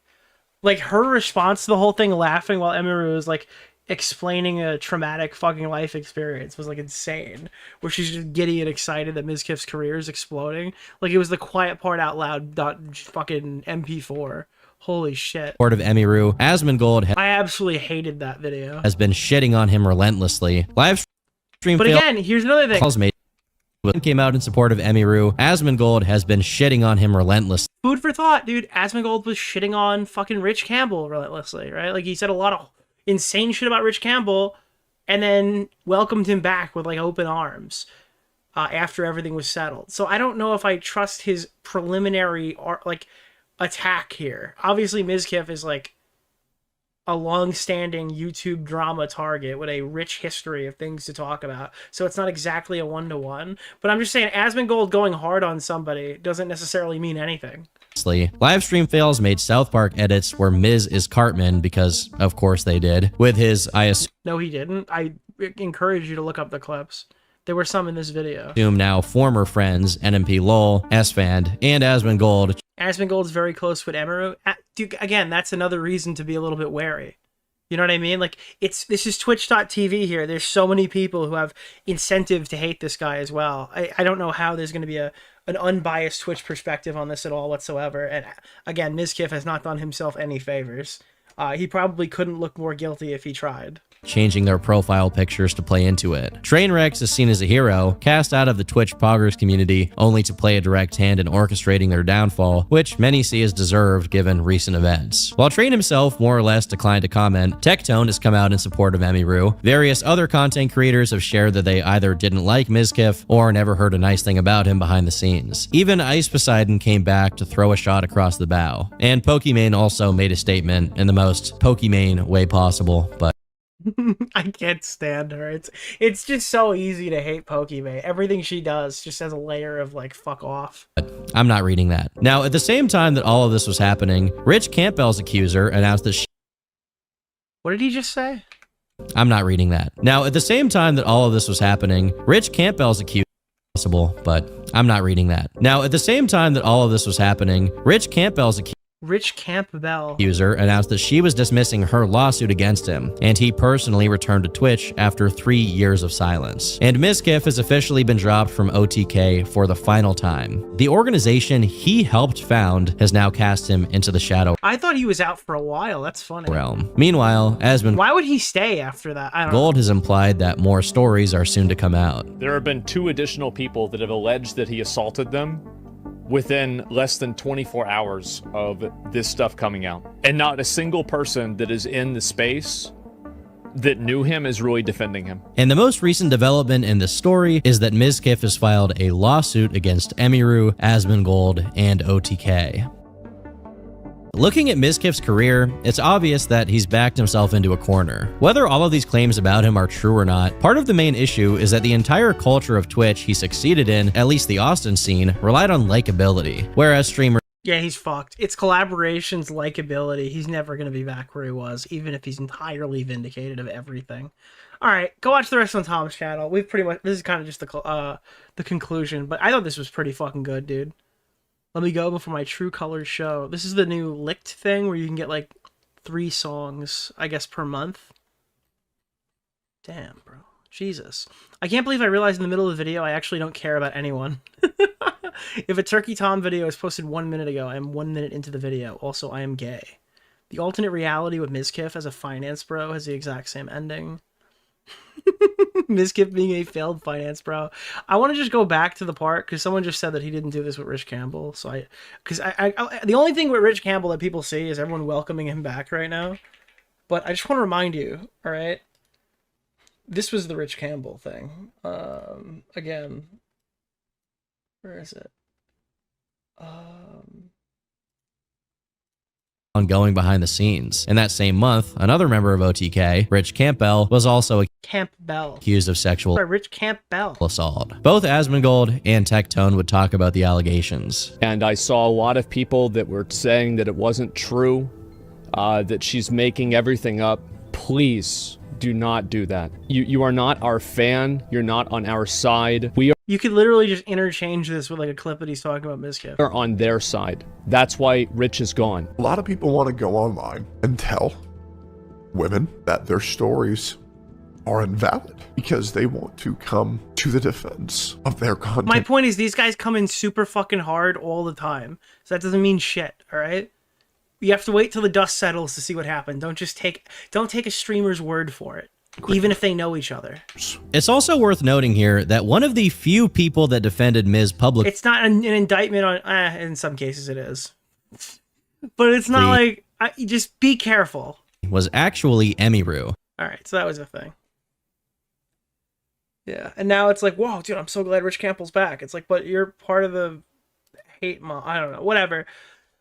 Look, I don't know, if I'm Alex came back and was like, yo, Slazzo, it's not exactly the same thing, but it's like, yo, Slazzo, I'm so happy to see you're back.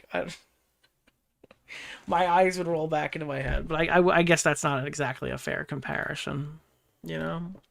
All right, I'd say that was a pretty fucking fun stream. I think we're over 6 hours, right? Back on top, boys. 6 hours and 30 minutes. Depends. Did he have a brick in his hand? Well, dude, there's another Alex drama now, yeah. My brain goes to Slazzo, but not even my word. No, you shouldn't just trust what I say verbatim. Trust but verify, you know? I mean, I'd hope I'm not steering you wrong. But I definitely haven't been 100% right about every topic in the last 7 years. So yeah, it's probably a good idea to go do some research. Specifically, probably anything I ever said about politics, you should probably take that with a grain of salt because I have no idea what I'm talking about. That'd be your best bet, is to probably go watch like a political YouTuber to get that knowledge. Is my best bet. We always say that though. Don't trust your. Oh yeah, by the way, don't trust your eyes. Trust Nick DeOrio. You know, that's my.